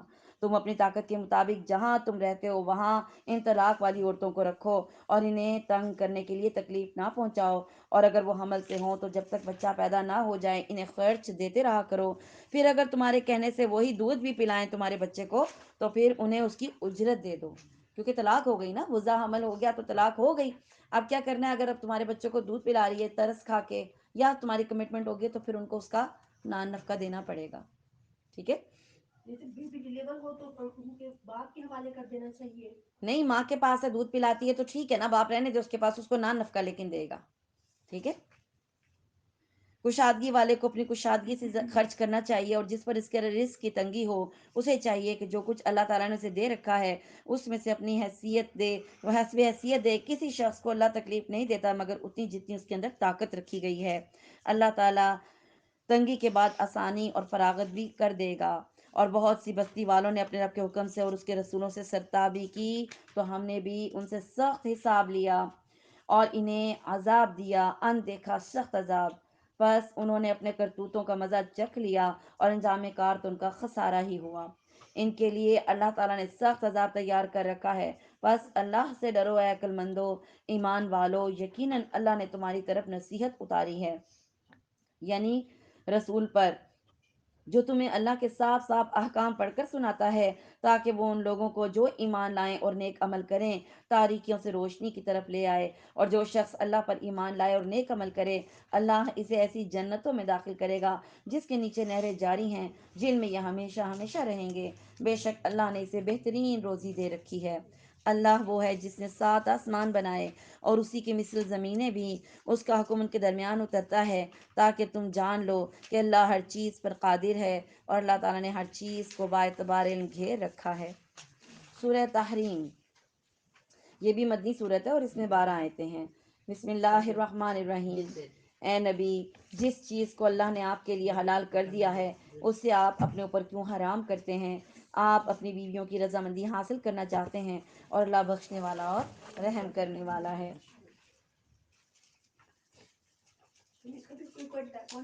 جی جی، بخاری مسلم میں روایت موجود ہے، آپ صلی اللہ علیہ وآلہ وسلم زینب بنت جہش جو تھی ان کے پاس کچھ دیر ٹھہرتے تھے اور وہاں شہد پیتے تھے۔ نبی کریم صلی اللہ علیہ وسلم نا عصر کے ٹائم سب بیگمات کے گھر تھوڑی تھوڑی دیر کے لیے جاتے ہوتے تھے، ان کی روٹین تھی عصر کے بعد، پھر اس کے گھر میں اینڈ پہ جاتے تھے جس کی باری ہوتی تھی، ٹھیک ہے، تاکہ کسی کو کوئی چیز چاہیے لا دی، بتا دیا، ضرورت پوری کر دی، اس طرح۔ لیکن جب زینب کے گھر پہنچتے تھے نا تو یہاں پہ تھوڑی دیر زیادہ بیٹھتے تھے اور وہاں شہد پیتے تھے۔ حفصہ رضی اللہ تعالیٰ عنہ اور عائشہ رضی اللہ تعالیٰ عنہ دونوں نے وہاں معمول سے زیادہ دیر تک آپ کو ٹھہرنے سے روکنے کے لیے یہ اسکیم تیار کی کہ ان میں سے جس کے پاس بھی آپ تشریف لائیں تو وہ ان سے کہہ دے کہ اللہ کے رسول آپ کے منہ سے تو مغافیر، یعنی ایک قسم کا پھول ہے، اس کی بسانت آتی ہے، اسمیل آتی ہے، مغافیر کی اس کی اسمیل آتی ہے۔ تو چنانچہ انہوں نے ایسا ہی کیا۔ آپ صلی اللہ علیہ وسلم نے فرمایا، میں تو زینب کے گھر صرف شہد پیتا ہوں، اب میں قسم کھاتا ہوں کہ یہ نہیں پیوں گا، لیکن یہ بات تم کسی کو مت بتانا، ٹھیک ہے، ان کو منع کر دیا۔ تو اس پہ یہ کہا گیا کہ کیوں آپ یہ اپنے اوپر حرام کرتے ہیں حالانکہ اللہ نے چیز حلال کی ہے؟ پھر اللہ تعالیٰ نے بتا دیا کہ تمہاری بیگمات نے آپس میں یہ معاملہ کیا ہے اور پتہ چل گیا۔ اللہ کے رسول نے کہا کہ تم نے آدھی بات بتائی نا بیگم کو کہ میں وہاں جاتا ہوں شہد پیتا ہوں، تو پوری بات اللہ نے بتا دی تھی۔ تو انہوں نے کہا آپ کو کس نے بتایا؟ کہا مجھے تو اس نے بتایا جو سب معاملات کا جاننے والا ہے، ٹھیک ہے۔ یقیناً اللہ تعالیٰ نے تمہارے لیے قسموں کو کھول ڈالنا مقرر کر دیا، یعنی اب قسم جو کھائی تھی کہ میں شاید نہیں پیوں گا، تو اللہ نے بتایا کہ قسموں کو توڑ دو، ایسی جو غیر ضروری، جو حرام کے اوپر آپ نے قسم کھائی ہے تو اس کو توڑ دینا چاہیے۔ اور اللہ تعالیٰ تمہارا کار ساز ہے اور وہی پورے علم اور حکمت والا ہے، یعنی کفارہ ادا کر کے اس کام کو کرے جس کی نہ کرنے کی قسم کھا لی تھی، اس کی اجازت دے دی گئی۔ قسم کا کفارہ کیا ہے؟ یا پھر 10 3 روزے رکھنا، ان میں سے کوئی ایک کام جو آپ کر سکتے ہیں، ٹھیک ہے جی۔ ان غلام تو ہے نہیں نا، تو باقی جو ہیں ان میں سے جو باری باری جو دیکھتے ہیں انسان۔ اور یاد کر جب نبی نے اپنی بعض عورتوں سے ایک پوشیدہ بات کہی، پس جب اس نے اس بات کی خبر کر دی، اللہ نے اپنے نبی کو اس پر آگاہ کر دیا، تو نبی نے تھوڑی سی بات تو بتا دی اور تھوڑی سی ٹال گئے۔ پھر جب نبی نے اپنی بیوی کو یہ بات بتائی تو وہ کہنے لگی، اس کی خبر آپ کو کس نے کر دی؟ تو کہا، سب جاننے والے اور پوری خبر رکھنے والے اللہ نے مجھے یہ بات بتائی ہے۔ اے نبی کی بیویوں، اگر تم دونوں اللہ کے سامنے توبہ کر لو تو یہ بہت بہتر ہے، یقیناً تمہارے دل جھک پڑے ہیں، اور اگر تم نبی کے خلاف ایک دوسرے کی مدد کرو گی تو یقیناً اس کا کارساز تو اللہ ہے۔ دیکھیں مطلب بے شک نبی ہیں لیکن نہیں جانتے نا علم غیب، نہیں پتہ چلا بیگمات نے کچھ آپس میں اسکیم کی ہے، اور اللہ نے خود بتایا، ٹھیک۔ اور نیک اہل ایمان بھی اور اس کے علاوہ فرشتے بھی اس کی مدد کرنے والے ہیں۔ اگر وہ پیغمبر تمہیں طلاق دے دیں تو بہت جلد انہیں ان کا رب تمہارے بدلے تم سے بہتر بیویاں عنایت فرمائے گا۔ پھر جو اسلام والیاں، ایمان والیاں، اللہ کے حضور جھکنے والیاں، توبہ کرنے والیاں، عبادت بجا لانے والیاں، روزے رکھنے والیاں ہوں گی، بیوہ اور کنواریاں دونوں طرح کی۔ اے ایمان والو، تم اپنے آپ کو اور اپنے گھر والوں کو اس آگ سے بچاؤ جس کا ایندھن انسان ہے اور پتھر ہیں، جن پر سخت دل مضبوط فرشتے مقرر ہیں، جنہیں اللہ تعالیٰ جو حکم دیتا ہے وہ اس کی نافرمانی نہیں کرتے، بلکہ جو حکم دیا جائے اس کو بجا لاتے ہیں۔ اے کافرو، آج تم عذر بہانے مت کرو، تمہیں صرف تمہارے کرتوت کا بدلہ دیا جا رہا ہے۔ اے ایمان والو، تم اللہ کے سامنے سچی خالص توبہ کرو، قریب ہے کہ تمہارا رب تمہارے گناہ دور کر دے اور تمہیں اپنی جنتوں میں داخل کرے جن کے نیچے نہریں جاری ہیں، جس دن اللہ تعالیٰ نبی کو اور ایمانداروں کو اور جو ان کے ساتھ ہے رسوا نہ کرے گا۔ اس کا نور ان کے سامنے اور ان کے دائیں دوڑ رہا ہوگا، یہ دعائیں کرتے ہوں گے، اے ہمارے رب، ہمیں کامل نور عطا فرما اور ہمیں بخش دے، یقیناً تو ہر چیز پر قادر ہے۔ اے نبی، کافروں اور منافقوں سے جہاد کرو اور ان پر سختی کرو، ان کا ٹھکانہ جہنم ہے اور وہ بہت ہی بری جگہ ہے۔ اللہ تعالیٰ نے کافروں کے لیے نوح کی بیوی اور لوط کی بیوی کی مثال بیان فرمائی، یہ دونوں ہمارے بندوں میں سے دو شائستہ نیک بندوں کے گھر میں تھیں، پھر بھی انہوں نے خیانت کی، بس وہ دونوں نیک بندے ان سے اللہ کے کسی عذاب کو نہ روک سکے اور حکم دے دیا، اے عورتوں، دوزخ میں جانے والوں کے ساتھ تم دونوں بھی چلی جاؤ۔ اور ہم دیکھیں کتنے مطمئن ہیں کہ ہماری سفارش ہو جائے گی، ٹھیک۔ اور اللہ تعالیٰ نے ایمان والوں کے لیے فرعون کی بیوی کی مثال بیان فرمائی، جبکہ اس نے کہا کہ اے میرے رب، میرے لیے اپنے پاس کی جنت میں گھر بنا اور مجھے فرعون اور اس کے عمل سے بچا اور مجھے ظالم لوگوں سے خلاصی دے۔ اور مثال بیان فرمائی مریم بنت عمران کی، جس نے اپنی ناموس کی حفاظت کی، پھر ہم نے اپنی طرف سے اس میں جان پھونک دی۔ اس مریم نے اپنے رب کی باتوں اور اس کی کتابوں کی تصدیق کی، وہ عبادت گزاروں میں سے تھی۔ تھوڑا سا کر لیں جی، پارہ نمبر 29۔ الحمدللہ ہم یہاں تک پہنچے، اللہ تعالیٰ ہمارا یہ سفر بخیر و عافیت کمپلیٹ کر دے۔ اچھا، سورہ ملک ایسی ہے جس نے میری لائف بدلی تھی۔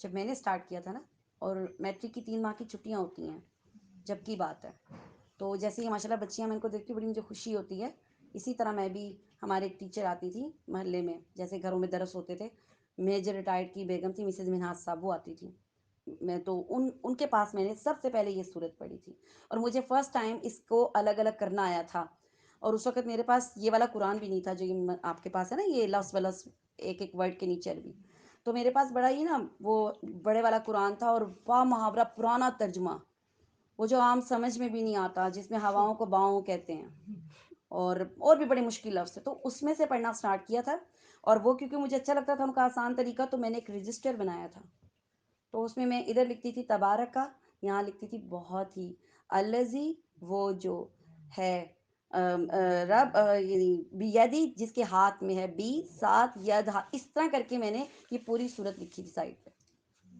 یہاں سے اسٹارٹ ہوئی، میٹرک کی بات ہے، میٹرک کی 3 ماہ کی چھٹیوں میں، اور یہ 2 رکوع، اور اس کے بعد کی سورج جن سے پہلے کی صورتیں، بس اتنا میں نے ان سے پڑھا تھا، چند صورتیں، اور پھر مجھے بڑا شوق تھا، لیکن وہ سلسلہ ختم ہو گیا، لیکن پھر میں نے اللہ کا نام لیا اور پہلے پارے سے سٹارٹ کیا۔ اشرف الحواشی قرآن دیکھا ہے آپ نے؟ یہ اشرف الحواشی ایک قرآن ہے، اس کے حاشی میں احادیث ہوتی ہیں اور دونوں لفظی ترجمہ ہوتا ہے، باریک باریک لکھا ہوا، وہاں سے سٹارٹ کیا، اور اپنے بہن بھائیوں کو بٹھایا، یہ چھوٹے چھوٹے تھے، امی ابو بھی ڈائننگ ٹیبل پہ آ جاتے تھے، بہن بھائی بھی آ جاتے تھے، اور پہلے پارے سے سٹارٹ کیا اور ان کو بھی پڑھایا اور خود بھی پڑھا، اس وقت خود پڑھا اور ان کو بھی ساتھ ہی پڑھایا، ایٹ اے ٹائم دونوں کام کیے۔ کہنے کا مقصد یہ معجزہ ہے، میں چھوٹی سی تھی اس وقت، مجھے سمجھ بھی نہیں تھی، میٹرک کے بچے کی کیا سمجھ ہوتی ہے، لیکن جب اللہ ہاتھ پکڑ لیتے ہیں نا، تو اللہ تعالیٰ آپ کو سکھا دیتے ہیں، یہ نہ سمجھیں گے میں نہیں پڑھی ہوئی تو میں کیسے پڑھوں گی، آپ یقین کریں اس عمر میں نے ایک ایک لفظ کرنا سیکھا، اس وقت مجھے ڈاکٹر فرحت ہاشمی کا بھی نہیں پتا تھا، میرے پاس کیسٹیں بھی نہیں تھی، کچھ بھی نہیں تھا، اللہ نے سکھایا، پڑھایا، اور الحمدللہ آج تک یہ سلسلہ اللہ نے رکھا ہوا ہے، ٹھیک ہے۔ تو جب آپ نہیں چھوڑتے، اللہ نہیں چھوڑتا، آپ چھوڑ دیں گے اللہ چھوڑ دے گا، ٹھیک ہے۔ بتانے کا یہ مقصد ہے کہ یہ سٹارٹنگ تھی میری، بالکل مجھے سورت بڑی پسند ہے، مجھے بہت اچھی لگتی ہے، ٹھیک ہے۔ سورہ ملک، بسم اللہ الرحمن الرحیم، بہت ہی بابرکت ہے وہ اللہ جس کے ہاتھ میں بادشاہی ہے، جو ہر چیز پر قدرت رکھنے والا ہے، جس نے موت اور زندگی کو اس لیے پیدا کیا کہ تمہیں آزمائے کہ تم میں سے اچھے کام کون کرتا ہے، اور وہ غالب اور بخشنے والا ہے۔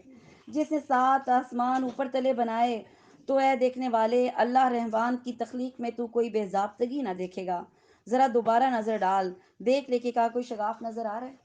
ہاں، آپ کو کبھی کوئی شگاف نظر آیا؟ نہیں۔ پھر دوبارہ دیکھ لیں، ایک دفعہ اور ٹرائی کر لیں کہ آسمان پہ کوئی دراڑ، کوئی شگاف دکھائی دیتا ہے؟ نہیں۔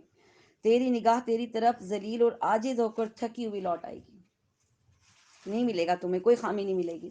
اور بے شک ہم نے آسمان دنیا کو چراغوں ستاروں سے آراستہ کیا اور انہیں شیطانوں کے مارنے کا ذریعہ بنا دیا، اور شیطانوں کے لیے ہم نے دوزخ کو جلانے والا عذاب تیار کر رکھا ہے، اور اپنے رب کے ساتھ کفر کرنے والوں کے لیے جہنم کا عذاب ہے، اور وہ کیا ہی بری جگہ ہے۔ جب یہ اس میں ڈالے جائیں گے تو اس کے بڑے زور کی سی آواز سنیں گے۔ جہنم کی آواز ہے، بہت خطرناک ساؤنڈ ہے، اور ایک جگہ پہ گدھے کی سی آواز سنیں گے۔ گدھے کی بھی ساؤنڈ کے دو ہیں، ایک ساؤنڈ جب شروع کرتا ہے تو وہ ساؤنڈ اوپر کی طرف جاتا ہے، پھر جب وہ خاموش ہونے لگتا ہے تو پھر ایک ساؤنڈ نیچے کی طرف، اور دونوں ہی بھیانک ہیں۔ تو یہ والی آوازیں جہنم کی ہوں گی، اتنی خوفناک آوازیں ہوں گی، اور وہ جوش مار رہی ہوگی، ابل رہی ہوگی، کس وجہ سے؟ غصے سے۔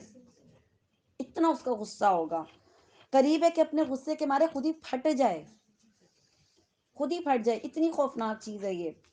جب کبھی اس میں کوئی گروہ ڈالا جائے گا تو اس کے جہنم کے داروغے اس سے پوچھیں گے، کیا تجھے ڈرانے والا کوئی نہیں آیا تھا؟ میں آپ سے پوچھتی ہوں، آپ کو ڈرانے والا کوئی آیا؟ کون ہے جس نے آپ کو ڈرایا؟ قرآن سے، قرآن سے ڈرے، جب قرآن پڑھا تب ڈرے۔ تو آپ کو کس نے ڈرایا؟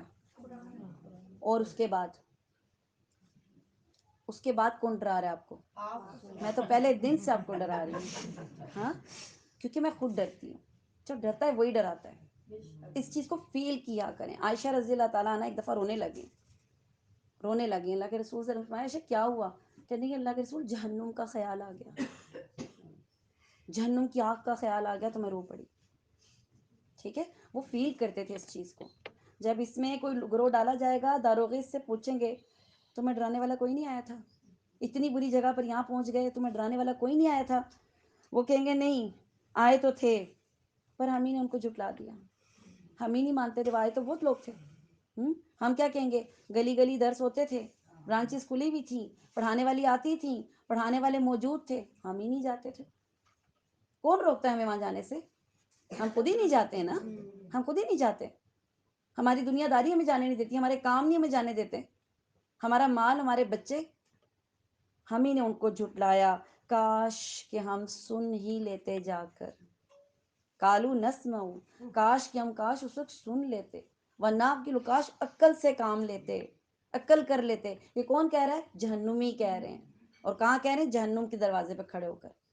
کاش ہم سن لیتے، کاش ہم عقل کر لیتے، تو پھر آج ان لوگوں میں، ان دوزخیوں میں شریک نہ ہوتے، ان دوزخیوں میں نہ ہوتے۔ اس طرح وہ اپنے گناہوں کا اقرار کر لیں گے۔ فائدہ ہوگا؟ فائدہ نہیں ہوگا نا، یہی تو مسئلہ ہے۔ اقرار تو کر لیں گے، اپنے گناہوں کو انہوں نے اقرار کر لیا، اب یہ دوزخی ہوں گے اور دور ہوں، یہ دوزخی دور ہوں، یہاں سے دفع ہو جائیں۔ اللہ کی طرف سے ان کو حکم ہوگا، دفع ہو جائیں، یہاں سے نکل جاؤ، جہنم میں چلے جاؤ۔ ٹھیک؟ بے شک جو لوگ اپنے پروردگار سے غائبانہ طور پر ڈرتے ہیں، ان کے لیے بخشش اور بڑا ثواب ہے۔ اور تم اپنی باتوں کو چھپاؤ یا تم ان کو ظاہر کرو، وہ تو سینوں کی پوشیدہ چیزوں کو خوب جانتا ہے۔ کیا وہی نہ جانے گا جس نے پیدا کیا؟ سوچنے کی بات ہے، کیا اسی کو نہیں پتا چلے گا جس نے پیدا کیا ہمیں؟ پھر وہ باریک بین بھی ہو، ہر چیز کو باریکی سے دیکھتا ہو۔ باریک بین کسے کہتے ہیں؟ جو باریکی سے ہر چیز کو جج کر رہا ہے، دیکھ رہا ہے، آپ کے ہر عمل کے پیچھے کی ساری سچویشن کو جج کر رہا ہے۔ ہاں، باریک بین بھی، اور پھر باخبر، اس کو سارا کچھ پتا ہے۔ آپ اس کو کیا بتائیں گے؟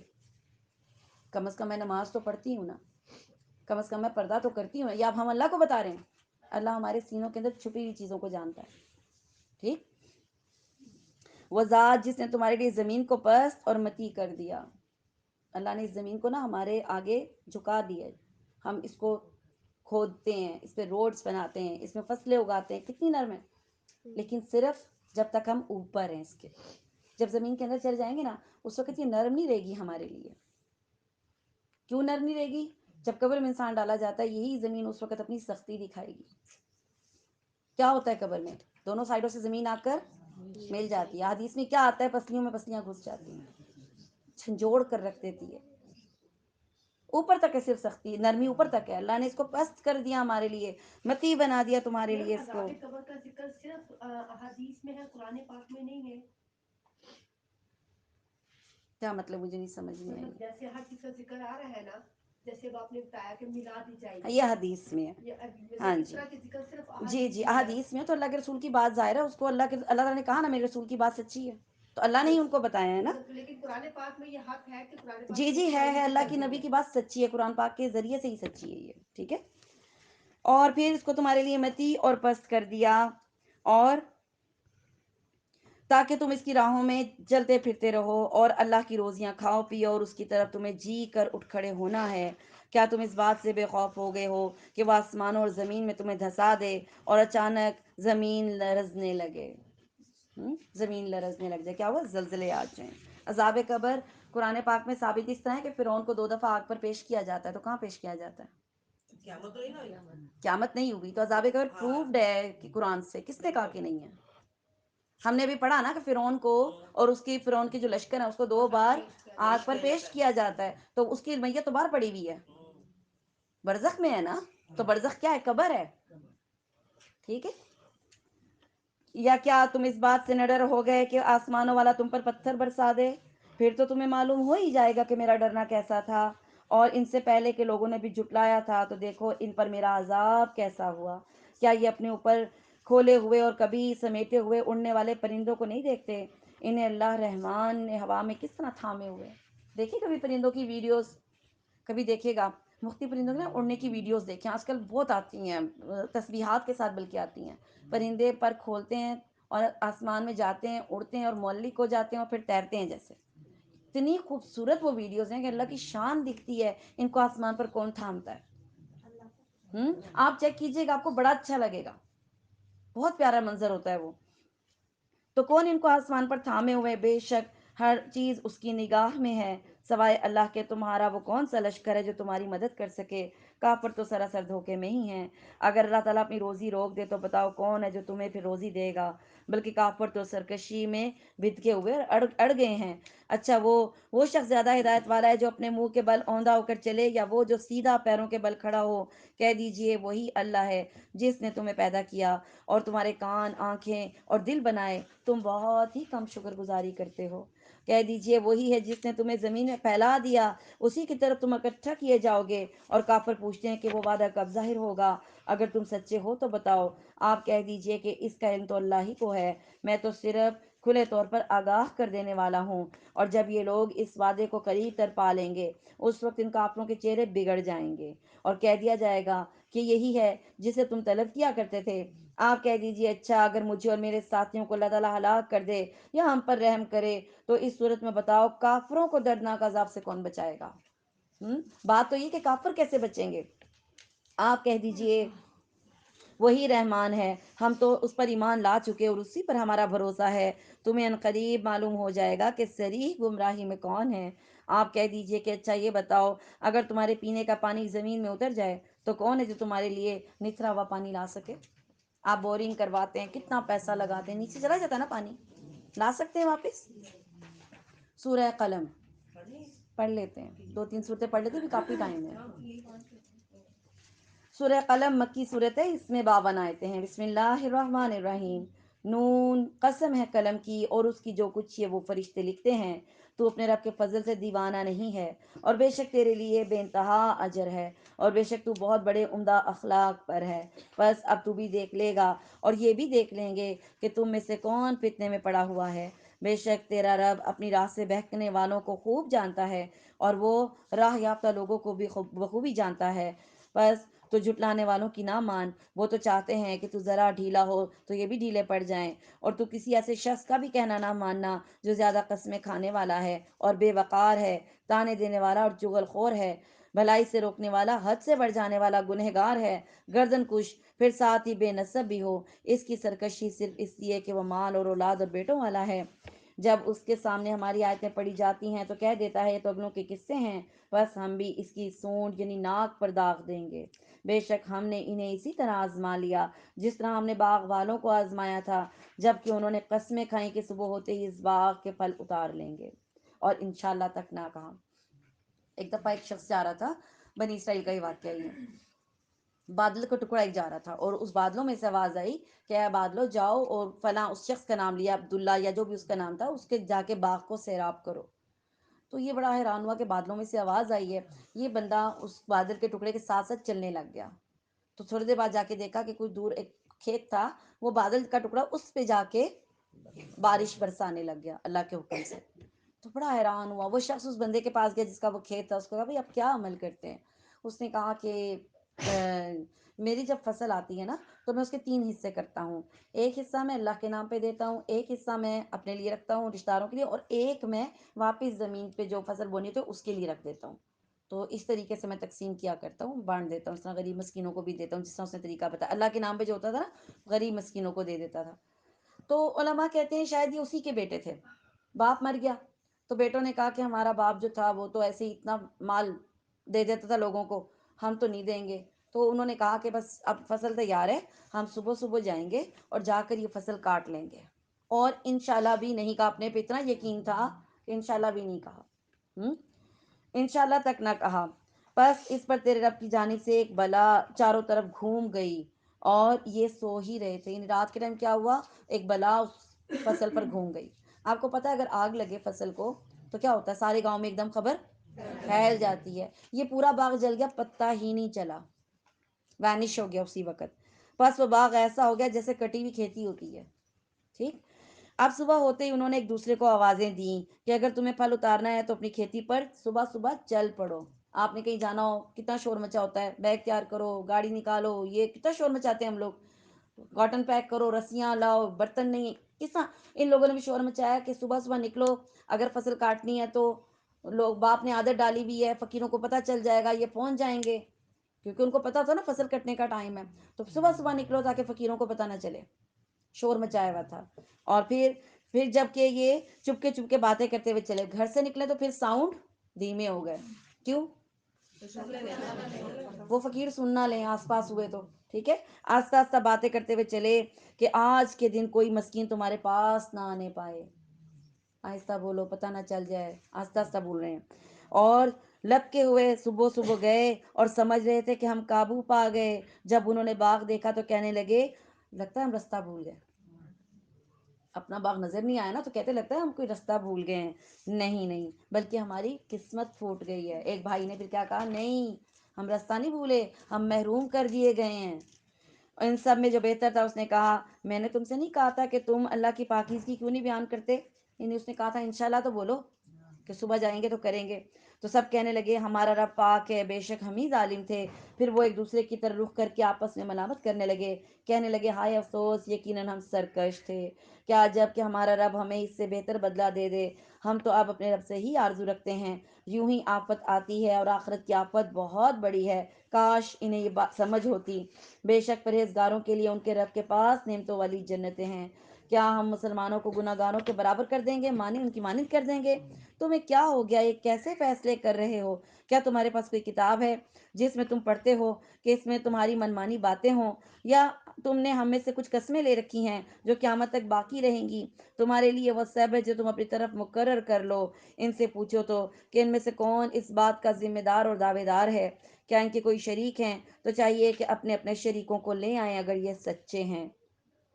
جس دن پنڈلی کھول دی جائے گی، قیامت کے دن اللہ تعالیٰ جو ہیں وہ ان کے آگے سے جب حجاب ہٹایا جائے گا، پردہ، تو پنڈلی تک پہنچے گا، پنڈلی تک پہنچے گا تو کیا ہوگا، جتنے لوگ بھی ہیں میدان حشر میں وہ سجدے میں گر جائیں گے، لیکن جو لوگ دنیا میں سجدے نہیں کرتے وہ نہیں گریں گے سجدے میں، وہ کر نہیں سکیں گے، ان کی کمر سیدھی ہو جائے گی، جیسے نا آپ کی ابھی مہرے ہیں نا وہ ایسے ہو جاتے ہیں نا، مڑ جاتے ہیں، تو ان کے مہرے مڑیں گے نہیں بلکہ وہ ایک ہی ہڈی بن جائے گی، سیدھی لکڑی کی طرح ہو جائے گی، اور وہ آگے جھکنے کے بجائے پیچھے گر جائیں گے۔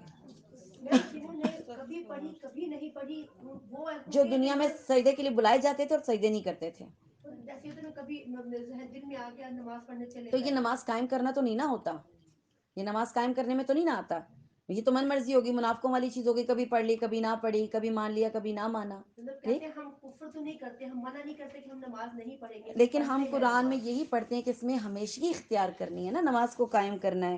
ٹھیک، تو اس دن پنڈلی کھول دی جائے گی اور سجدے کے لیے بلائے جائیں گے تو سجدہ نہ کر سکیں گے. نیچی نگاہیں ہوں گی اور ان پر ذلت و خواری چھاری ہوگی، حالانکہ یہ سجدے کے لیے اس وقت بھی بلائے جاتے تھے جبکہ یہ صحیح سالم تھے، اچھی حالت میں تھے، تب سجدے کے لیے جیسے بلائے اذان جاتے اب تھے. پکاری جاتی ہے. یا جیسے ہم آپس میں کہہ رہے ہیں، ٹھیک ہے، اس وقت بلاتے تھے جب یہ صحیح سالم تھے. بس مجھے اور اس کلام کو جھٹلانے والوں کو چھوڑ دے، ہم انہیں اسی طرح آہستہ آہستہ کھینچیں گے کہ انہیں معلوم بھی نہ ہوگا، اور میں انہیں ڈھیل دوں گا. بے شک میری تدبیر بڑی مضبوط ہے. کیا تو ان سے کوئی اجر چاہتا ہے جس کے تاوان سے یہ دبے جاتے ہیں؟ یا کیا ان کے پاس علم غیب سے ہے جسے یہ لکھتے ہوں؟ بس تو اپنے رب کے حکم کا صبر سے انتظار کر، اور مچھلی والے کی طرح نہ ہو جا کہ جب اس نے غم کی حالت میں دعا کی. کون مچھلی والے؟ انہوں نے کیا مسٹیک کی تھی؟ اللہ تعالیٰ جلد بازی کی تھی نا، جلد بازی. ان کی خطا کیا تھی؟ جلد بازی کی تھی. انہوں نے اللہ کے حکم کے انتظار کیے بغیر ہی غصے میں نکل گئے تھے. اس کی طرح نہ ہو جا کہ اس نے غم کی حالت میں دعا کی، اگر اسے اس کے رب کی نعمت نہ پا لیتی. اگر وہ، یعنی حدیث میں آتا ہے کہ اللہ نے کہا کہ اگر وہ میری تسبیح، میرا ذکر کرنے والا نہ ہوتا تو لوگ قیامت کے دن قبروں سے آتے اور میرا بندہ یونس مچھلی کے پیٹ سے آتا، میں اس کو قیامت تک اس میں بند رکھتا. ٹھیک، تو اگر میری نعمت اس کو نہ پا لیتی تو یقیناً وہ برے حالوں میں، چٹیل میدان میں ڈال دیا جاتا. اسے اس کے رب نے پھر نوازا اور اسے نیکوکاروں میں کر دیا، اور قریب ہے کہ کافر اپنی تیز نگاہوں سے آپ کو پھسلا دیں. جب کبھی قرآن سنتے ہیں تو کہہ دیتے ہیں کہ یہ تو ضرور دیوانہ ہے، اور در حقیقت یہ قرآن تو تمام جہان والوں کے لیے سراسر نصیحت ہے. اب بھی نظر بد کی کو دور کرنے کے لیے آیا تھا نا، انکا بالذین آمنوا. جی، پڑھی جاتی ہے اس کے لیے. ٹھیک ہے جی، الحمدللہ ہمارا یہاں پہ 29واں پارہ جو ہے وہ سٹارٹ ہو گیا ہے. کل انشاءاللہ تعالی ہم سورہ حاقہ سے اپنے اس کلاس کا آغاز کریں گے، اور پرسوں انشاءاللہ تعالی ہم تکمیل کر دیں گے. ٹھیک ہے انشاءاللہ تعالی. اللہ تعالیٰ سے دعا ہے کہ جو کچھ بھی ہم نے پڑھا اللہ تعالیٰ اس پر عمل کرنے کی توفیق عطا فرمائے. اللہ تعالیٰ ہمارے لیے دین کی راہوں کو آسان کر دیں. اللہ تعالیٰ ہمیں نیک بندوں میں شامل کر دیں، اور ہمیں ہمارے والدین کے لیے صدقہ جاریہ بنا دیں، اور ہمارے بچوں کو ہمارے لیے صدقہ جاریہ بنا دیں. جتنے لوگ بیمار ہیں اللہ تعالیٰ سب کو شفائے کاملہ عطا فرمائیں. جتنے لوگ بے اولاد ہیں اللہ تعالیٰ ان کو نیک صالح اولاد عطا کریں جو ان کی آنکھوں کی ٹھنڈک بنے. جتنے لوگ فوت ہو چکے ہیں اللہ تعالیٰ ان کی تمام بشری خطاؤں کو معاف فرما دیں اور ان کو جنت الفردوس میں داخل کریں. آمین. تقبل منا انک انت السمیع العلیم. سبحانک رب العزت عما یصفون وسلام علی المرسلین والحمد للہ رب العالمین. آمین یا رب العالمین. السلام علیکم ورحمۃ اللہ وبرکاتہ. وعلیکم السلام ورحمۃ اللہ وبرکاتہ.